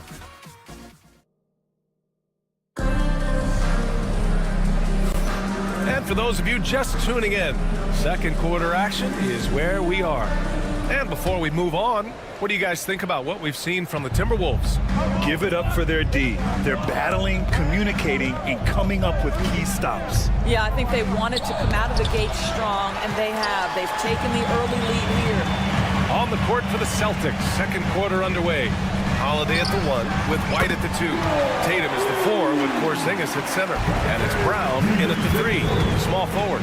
And this early in the season, there are still so many unknowns, Grant. You're right. You learn a little about each team in the preseason. But once the games count, things really start coming into focus. A chance here to catch up with Allie from the sideline. Brian, it's great hearing Celtics coach Joe Mazzulla talk shop. He said everybody tries to break basketball up into offense and defense, but it's one game. Your spacing, decision-making, and shot selection set up your defense. That transition happens so fast, so the game is constantly changing. It's all connected, Brian. No question. Thanks, Allie. Good stuff there. Tatum drops the hammer. I love that Jason Tatum not settling for a jumper. He goes to the rim with authority. Edwards, the pass to DiVincenzo. Back to Edwards. Pass to Randall. Oh, he powers right through the defender for the dunk. Draws the foul, too. And he'll go to the line. That one on Tatum. And the Timberwolves will go for a different look here. Reed's checked in for Gobert. Ingles comes in for McDaniels. Alexander Walker, he's checked in for Anthony Edwards. And Conley subbed in for DiVincenzo. And Doris, you watch Anthony Edwards year to year. He just keeps reaching a new level. He wants greatness badly. He's putting in the time, BA, to get there. Anthony Edwards, the shooting, the confidence, the leadership, everything's growing. He's now producing like an MVP. Look out, everybody. Here he comes. Wow, excellent explosion off his feet by Julius Randle. Pass to Shireman from downtown. It's rebounded by Minnesota. They've got the Heat ahead of them in their next game in Miami. It's a quick turnaround on the road. Just one game. Alexander Walker with the bucket. That's been the story of their offense so far. Getting a number of looks from point-blank range. Outside Craig puts up a 3. And Conley grabs the miss. Minnesota leading by 14. You know, Grant, we've seen career performances in the play-in tournament, but the stats don't count for regular season or the playoffs. You know, that's crazy, BA. So let's just count them as playoff stats. It used to be only 3 rounds instead of 4, so there is a precedent to adding more games to the official postseason. Miller's checked in for Julius Randle. Celtics trail by 14. Pass to Shireman, and here's Horford. from the low block. Horford gets it done inside. Nice work from the veteran big man. Al Horford getting things done inside. Here's Alexander Walker. Goes up and plays it in. Nice and easy. Alexander Walker's got 4 points now in the quarter. And trust me, when the D's slow to react, he'll be the first guy to make them pay. And that's typical of this guy. He's always reading the situation, reacting quickly, and capitalizing. Pass to Shireman. Here's Hauser. Shot clock at 5. On target from range. Well, if you offer no resistance defensively, he's going to knock down the three. It's really that simple, guys. Conley goes in. The three is up. Miller can't get it to go. Celtics trail by 11. And just over 3.5 minutes played here in the second quarter. Pritchard, no good. Minnesota has gone 1 for 3 from downtown here in the second. Here's Alexander Walker. Uses the glass to finish the layup. Alexander Walker's got 6 points. I'm telling you this, if you leave one of Ingles' teammates open, Joe is going to find him. And Horford powers it home. And what an aggressive move to the rim. He's really trying to fire up his teammates right now. Boy, it's not hard to feel inspired after a teammate makes that kind of finish.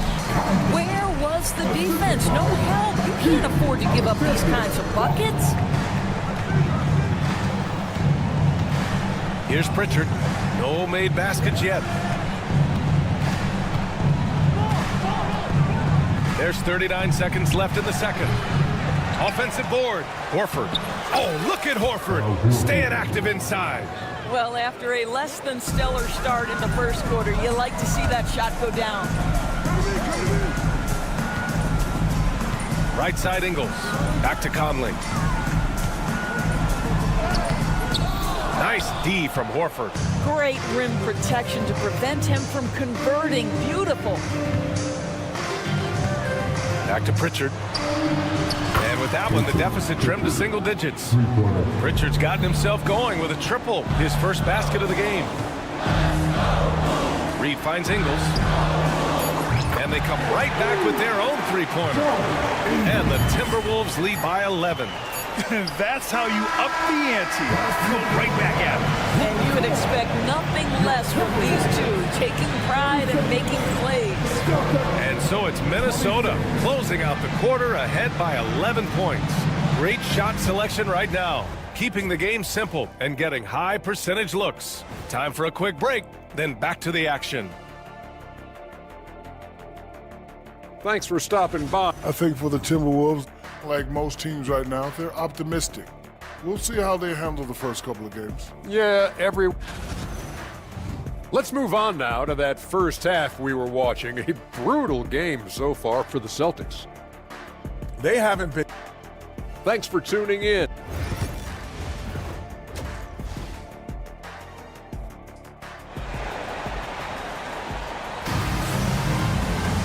And there wasn't too much drama in the first half, but maybe things will tighten up here in the second. Boy, you gotta like what we're seeing from Anthony Edwards. He was getting into the lane easily that first half. It's just relentless. Now, this guy is such a good finisher on the move, and so far the defense has not been able to counter it.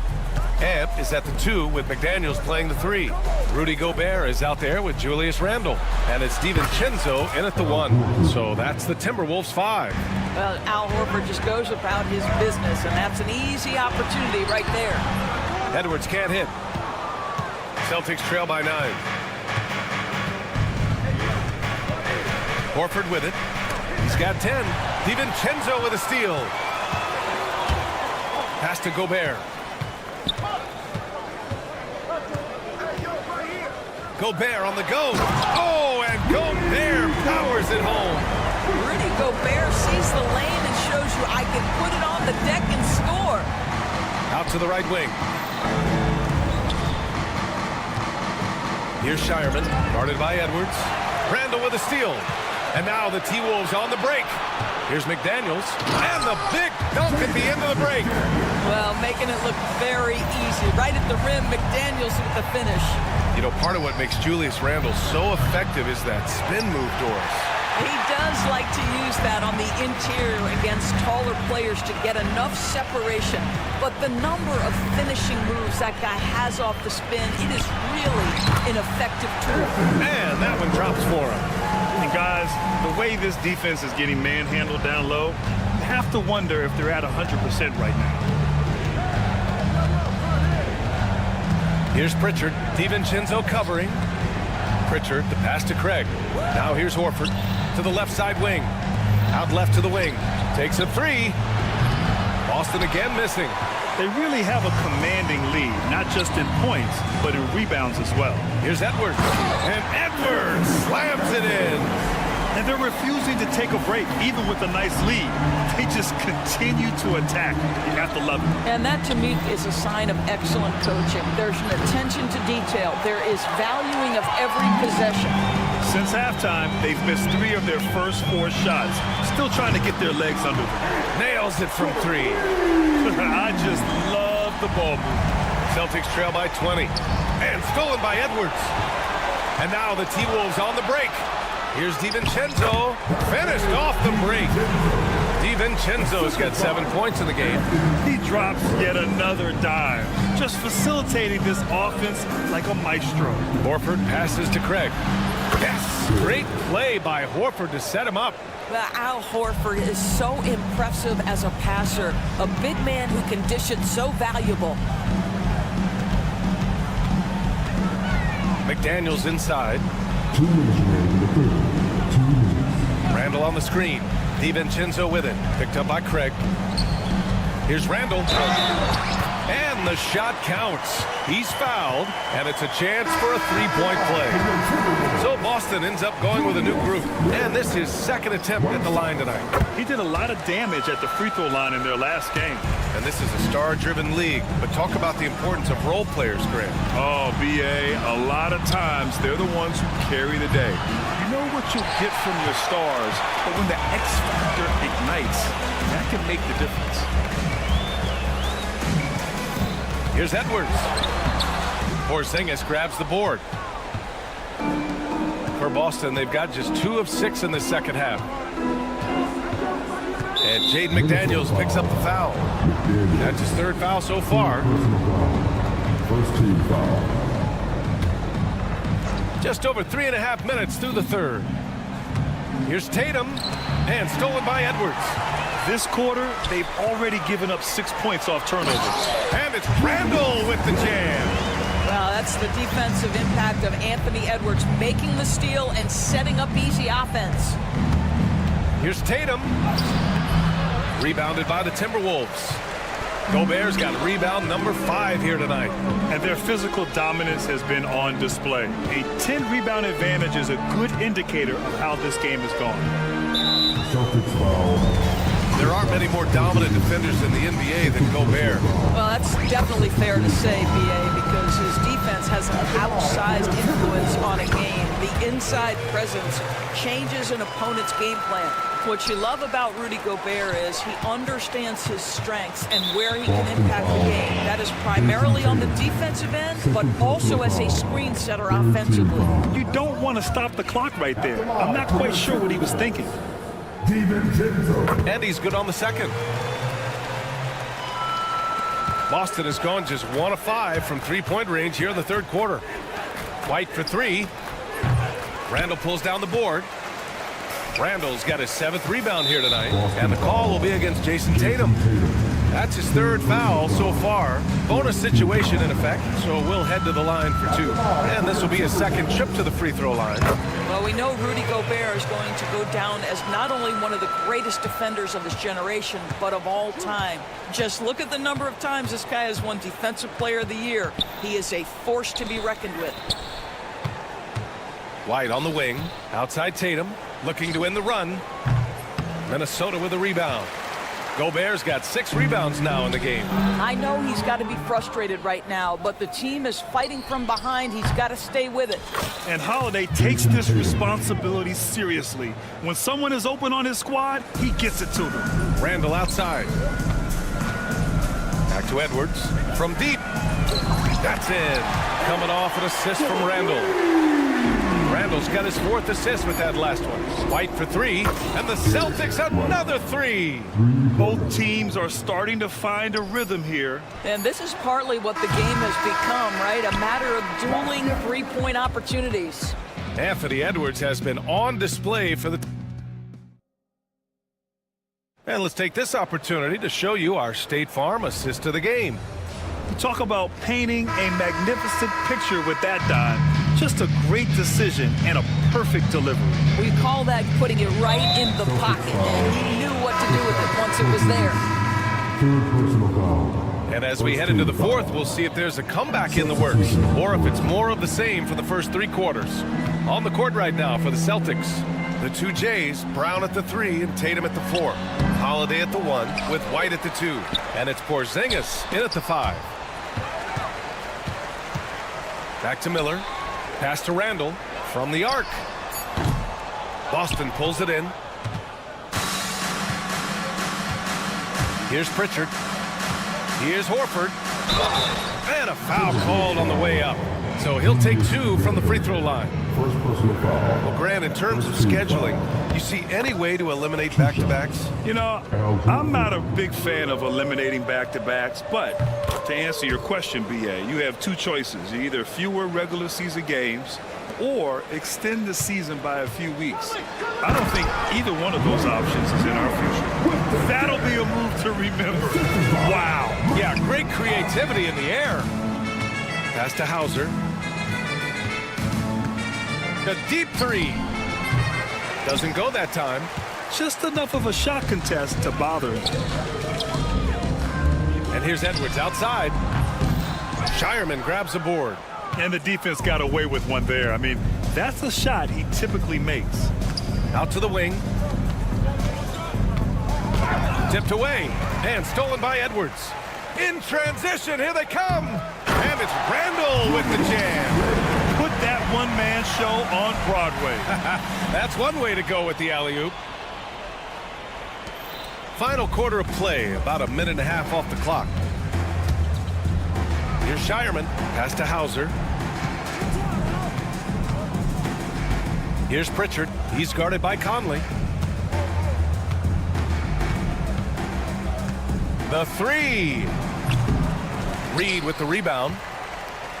Reed's got 4 rebounds in the game. The drive by Miller. The kick out to Edwards. 4-3. Drops in the 3. Edwards got 13 points here in the second half alone. Every aspect of Anthony Edwards' game is on display. This guy has been cooking from the outset. And the shot goes. Well, easy money, right? I like the strategy. Go inside, get a high percentage look. And the whistle blows. It's going to be on Torrey Craig. That's foul number 2 for him. And you look at the development of AI. How might it affect the league going forward, Doris? I think there's so much to be learned, Brian, about that exact thing, whether we are talking about the league or whether we're talking about society to a greater extent. As it relates to the league, how will teams employ it for scouting? Does it impact shot selection or player contracts? Maybe even the negotiation of the next CBA. Truth is, we really don't know. What we do know, it's coming fast. Here's Reed. A slam dunk by Reed. Man, Naz Reed not only gets off his feet, does it in a hurry and with some strength. Brown. And the jam by Brown. Woo! BA, that's lit. Ferocious all the way. Man, that was good. Reed passes to Randall. And stolen by Porzingis. Pass to White. And he gets it to go. Well, Derek White fearless on the interior right there. Tremendous finish. Out of bounds. It'll be Celtics ball. And that's a foolish pass. Plain and simple.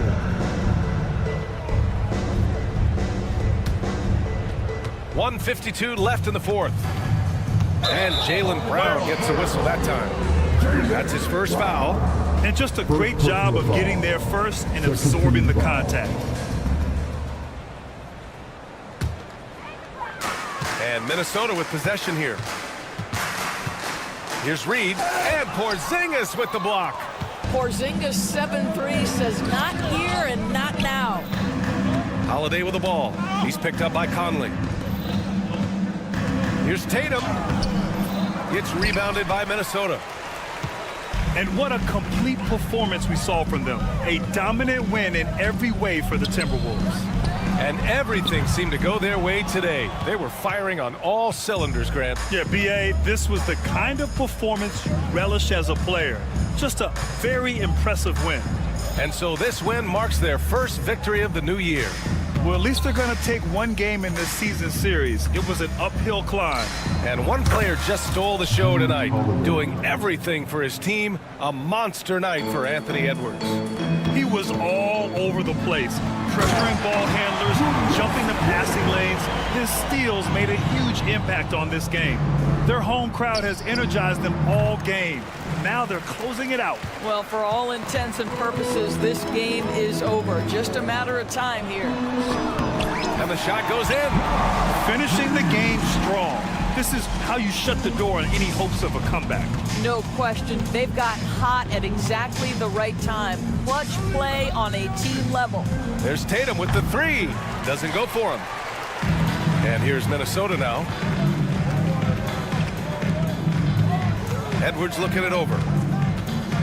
Pass to Randall. Here's Miller. That three's off the mark. Three-pointer, Holiday. Boston again missing. Edwards for three. Porzingis grabs the board.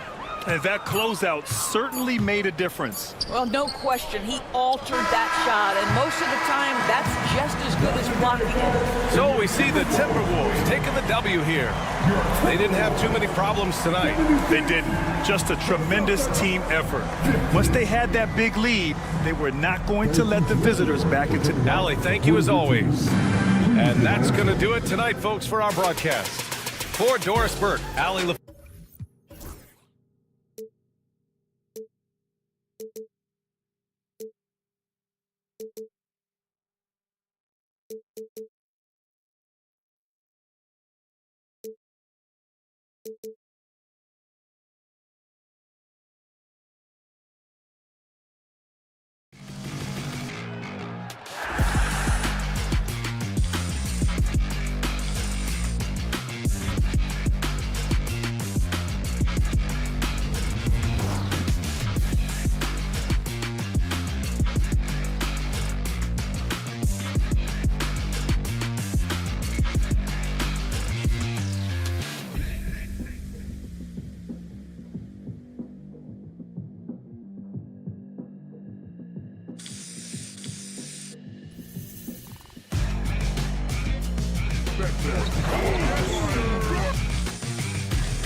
young. Greg, what are you looking forward to this year?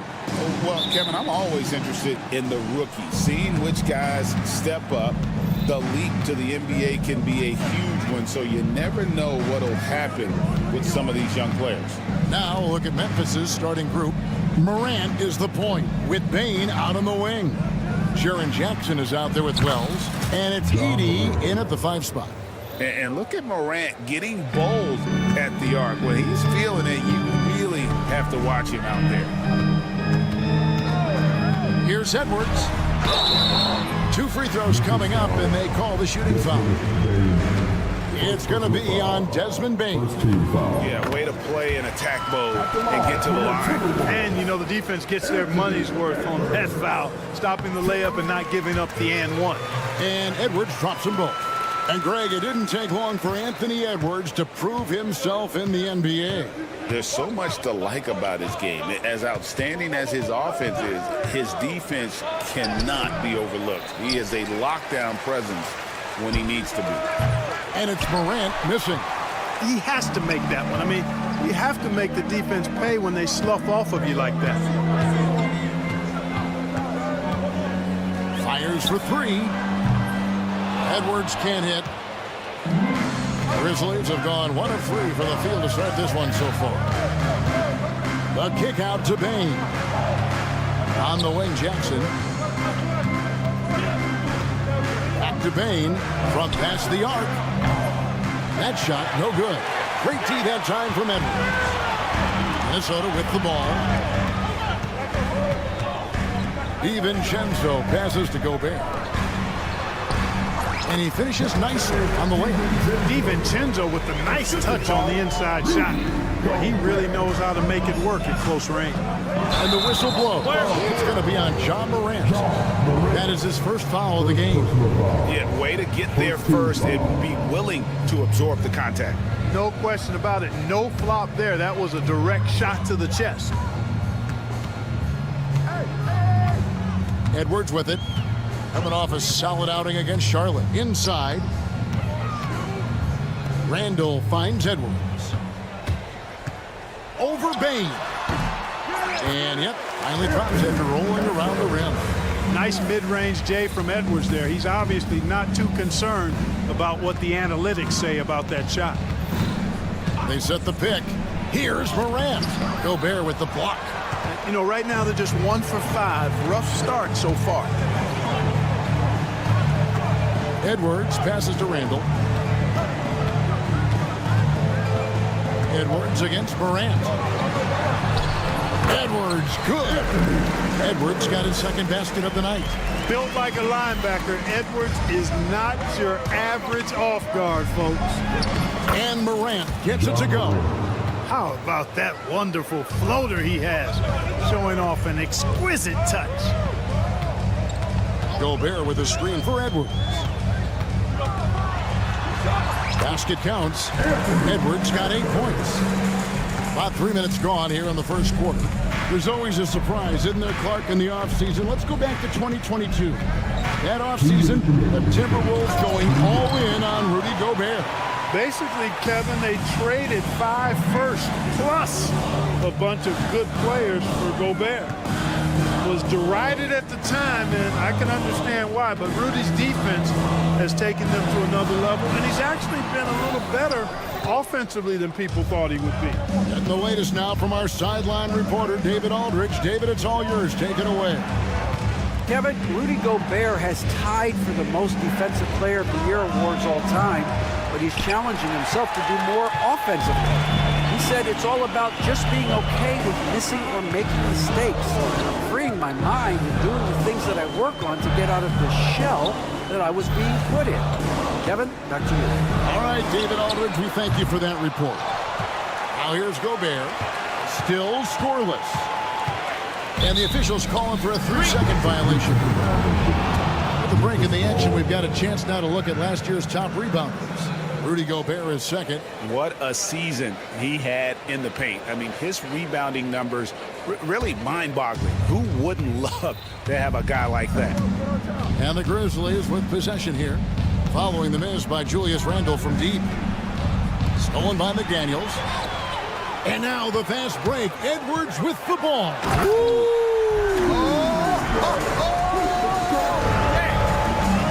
Show us what you got, young fella. Anthony Edwards.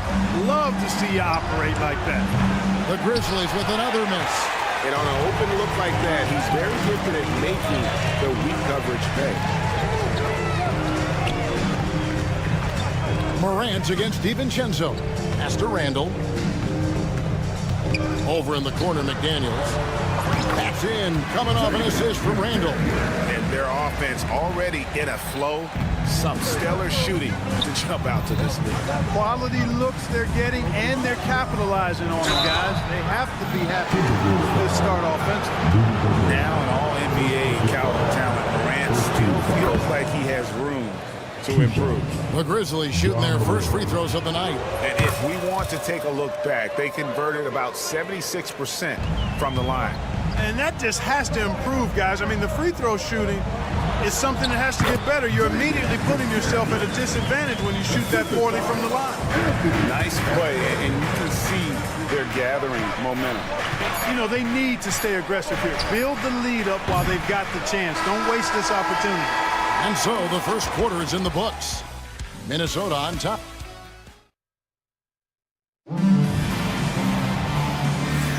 And welcome back to the second quarter of action. Plenty of basketball left to play, but this one has been one-sided so far. And before we move on, what do you guys think about what we've seen so far from the Timberwolves? Well, in that first quarter, they were intent on just pounding the ball down low. Yeah, and it's worked. They've got a clear edge and points in the paint. Now we'll see if they go with a more balanced attack or just keep on pounding it inside. Edwards on the wing. He's joined by McDaniel. Rudy Gobert is out there with Randall, and it's DiVincenzo in at the 1. So that's the Timberwolves 5.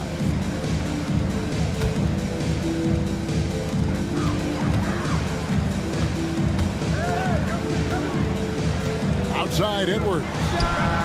That's another one for him. His 5th in just 7 shots. That's their 3rd straight make off an assist. It's stolen by DiVincenzo. Right there, the defender clearly trying to inhibit a fast break. I think that's a transition take foul. This will be his 3rd free throw shot of the game. He struggled mightily at the free throw line in their last game. Yeah, it wasn't his best performance at all from the stripe.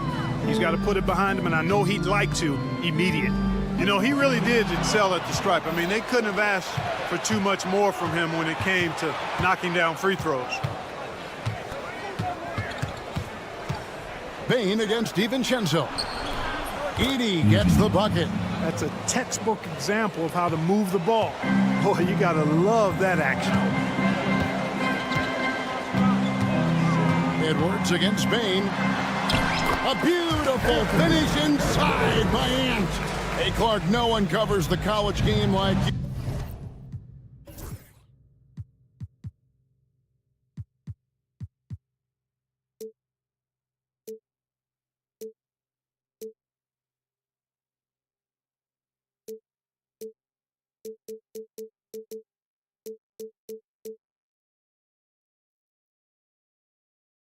And for new pros, what are the biggest challenges adjusting to life in the NBA and the play itself? Speed and size, Kevin. I mean, that's where it really starts. You've got to be in great condition, but the speed and size. What a sweet jam by Edwards. Edwards is rolling right now. If I'm his teammates, he's getting the rock every time. Morant drives in. And that one, good. Morant's got his 3rd bucket of the night. He's somebody that's really comfortable carrying the offensive load. Edwards looking it over. Grizzlies with the rebound. Last time they met was in Memphis. Yeah, they really squeaked out a close one. And that last matchup came down to just a few turnovers that gave them the margin of victory. Well, composure, execution, efficiency in a tight ball game is typically what's going to determine the winner. Quarter 2 and just under 2.5 minutes gone by. The shot's good from DiVincenzo. Sweet shooting from DiVincenzo. Really comfortable getting that shot up quickly. Here's Morant. And he drops in the layup off the glass. Morant's got 4 points now in the quarter. Yeah, you know, the second period's been much more kind to him than the first. I mean, let's see if he can keep it going and maintain this. On the wing, DiVincenzo. Guarded by Morant. Edwards kicks to Gobert. 5 to shoot. Shot by McDaniels, no good. And, you know, even though that shot didn't go down, I like how they got him a wide open look in space there. Outside Jackson. Here's Edey, defended by Gobert. Now Wells, stolen by McDaniels. Randall passes to DiVincenzo. Randall finds DiVincenzo. Back to Randall. Over Bain. No one near Edwards as he lets it fly. That's in, coming off an assist from Randall. Edwards got the lead up to 14 now for the Timberwolves. A moment now to hear from our sideline reporter, Hall of Famer David Aldridge. David. Thank you, Kevin. The game is certainly going international. Commissioner Adam Silver says, with basketball's exponential growth, it's now truly a global game. We're fortunate that the very best in the world wants to play in a single league. And Kevin, the NBA continues to draw talent from all corners of the globe. And David, you've been all over the globe, and the talent level undeniable. DiVincenzo against Morant. Randall outside.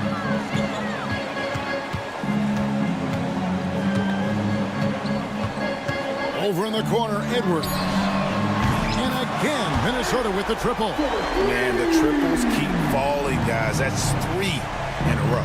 I think they're playing too soft on the perimeter. They can't stay so soft. They've got to get up into the shooters here. The 3 from Morant. Trains it from beyond the arc. Morant's got 7 points for the quarter. A tough start scoring the basketball, but they're starting to turn it around now. Yeah, it looks like they've gained a little bit of confidence as the lid has come off the hoop. Outside Jackson. Off the mark, and a chance to trim it to single digits. Here's McDaniels. And that one released in time, but no good. Anthony Edwards has been leading the charge for the Timberwolves. He put together quite a quarter, 13 points in all. And he looks to be planning for more. Don't go anywhere. We'll be right back. And get ready for the big half-court.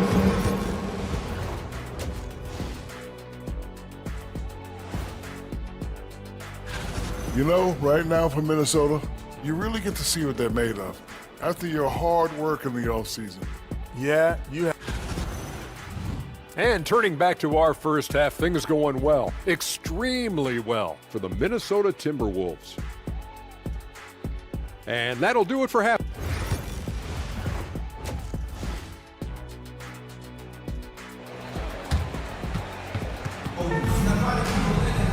And with a big gap on the scoreboard, the second half begins with very different goals for these teams.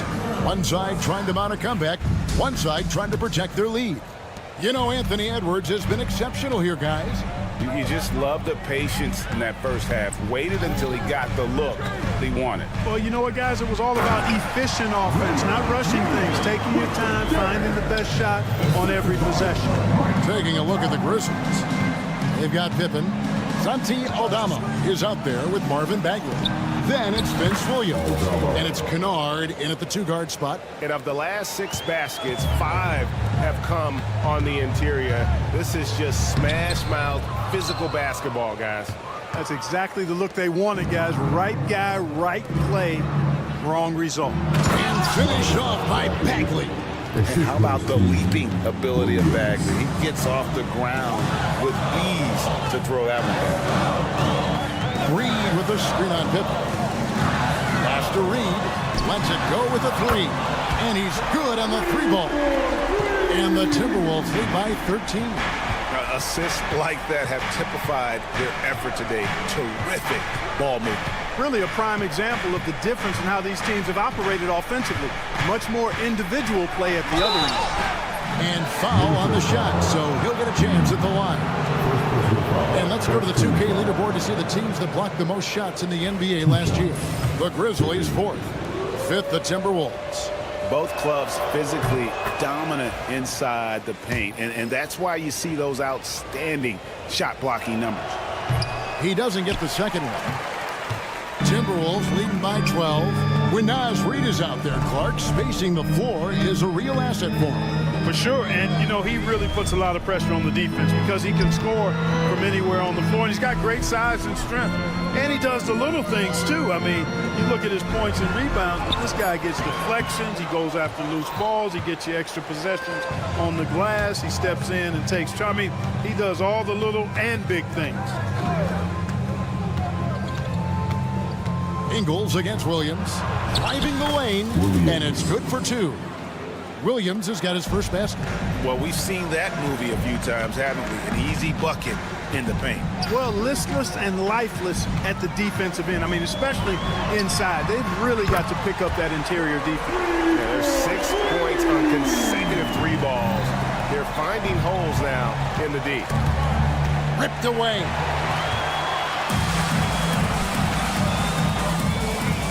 To the paint. It's stolen by Aldama. And here we go. The Grizzlies on a fast break. Kennard with the ball. Conley picks him up. Pippen misses. I'd love to see them impose themselves a little more on the backboard. That's a great way to find confidence. Always a surefire way to get back in the game. Well, guys, they need to do something to reduce this deficit. We'll see if that's the answer. A drive by Bagley. And finished off by Bagley. Just skilled at attacking on the drive. He's got the size and mobility. Bagley just really tough to contain. Conley feeling it out. Out to Miller. There's the 3. The Timberwolves again can't hit. The Grizzlies trail by 11. Aldama passes to Kennard. Outside, Bagley. Some nice passing there by Memphis. Williams for 3. Trains the three-pointer. Williams has got 5 points in the quarter. An unselfish guy who enjoys setting his guys up. Bagley has impressive vision for a big fella. Conley dishes to Miller. Ingles kicks to Reid. Just 5 on the clock. Charity stripe shot will not go. This is off the front iron. For Memphis, they've gone 5 of 6 so far from the field in the second half. Tremendous efficiency. Here's Bagley. And finished off by Bagley. Well, as for them being behind in this game, you certainly can't put any of it on his shoulders. He's been tremendous offensively. Here's Alexander Walker. The shot's good on the assist by Engel. And that tells the tale here today, guys. Throughout this game, they've been able to get the ball in tight and finish. Bagley kicks to Kennard. There's 38 seconds left here in the third quarter. Off the mark there with the three-point shot. And you could tell he thought that triple was going to fall. Alexander Walker. Love the pass from Reid that time. These guys love playing with him. Outside for Bagley. Back to Aldama. And Aldama slams it in. Strong move to the 10, trying to get his guys going. Hard not to get motivated, GA, right when your teammate makes that kind of play. You know, when you're looking to close the gap, you need guys who will take it upon themselves to step up, take the initiative, and make something happen. That'll be Minnesota as it goes out of bounds. Timberwolves retain possession.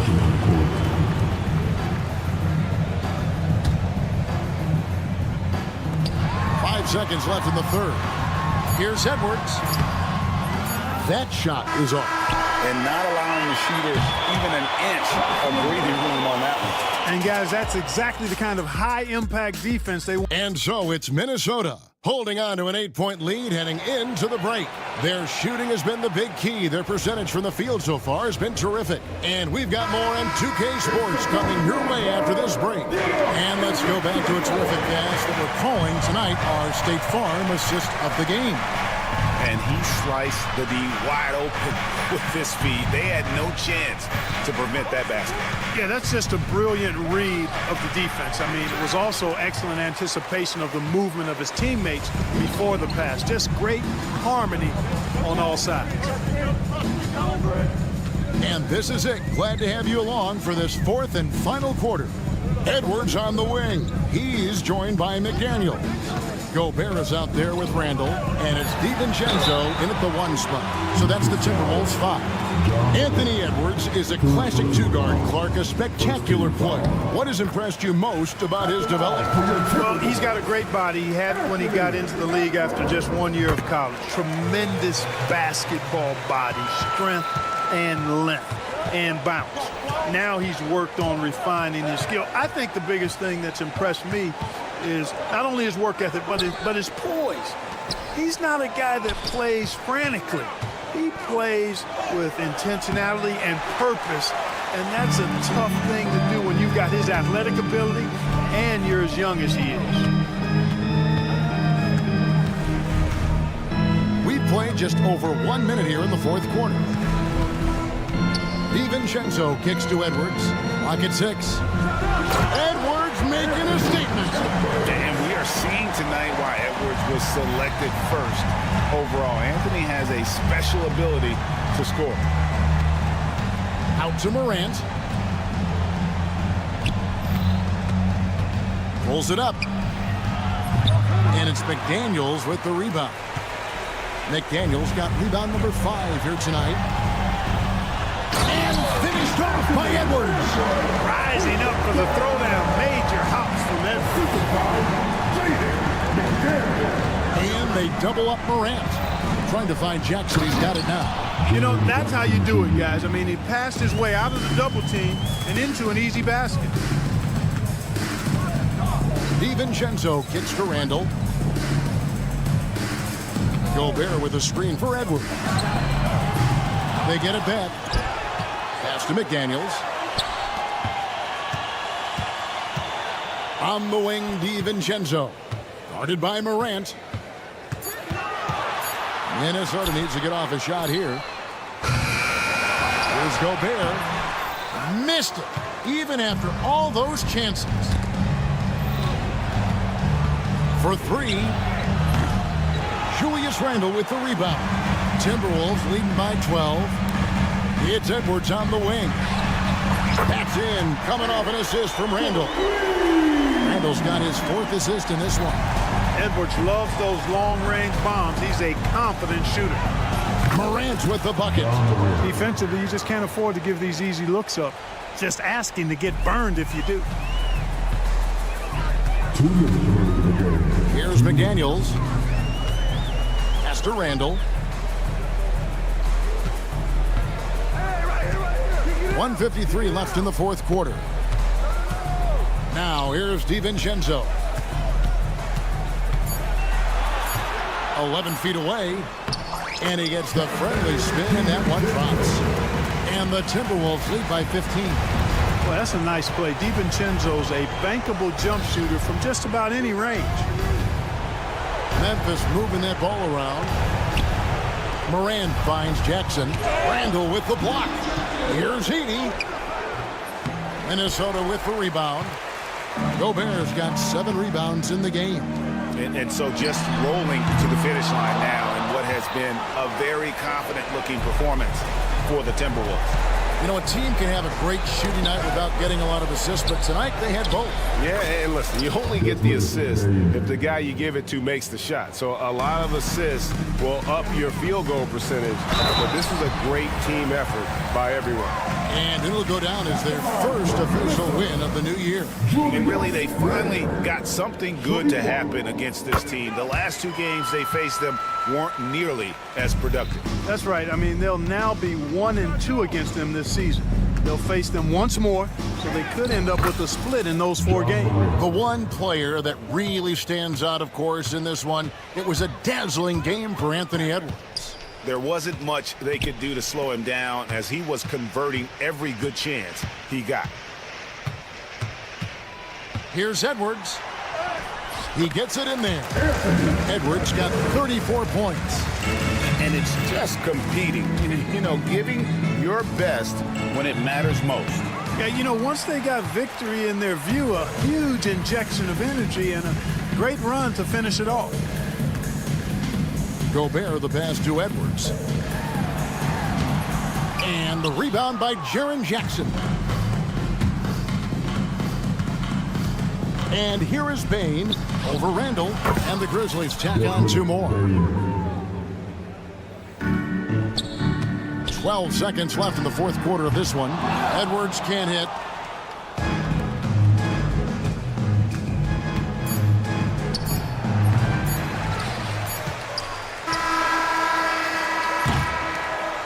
And so it's the Timberwolves taking care of business here.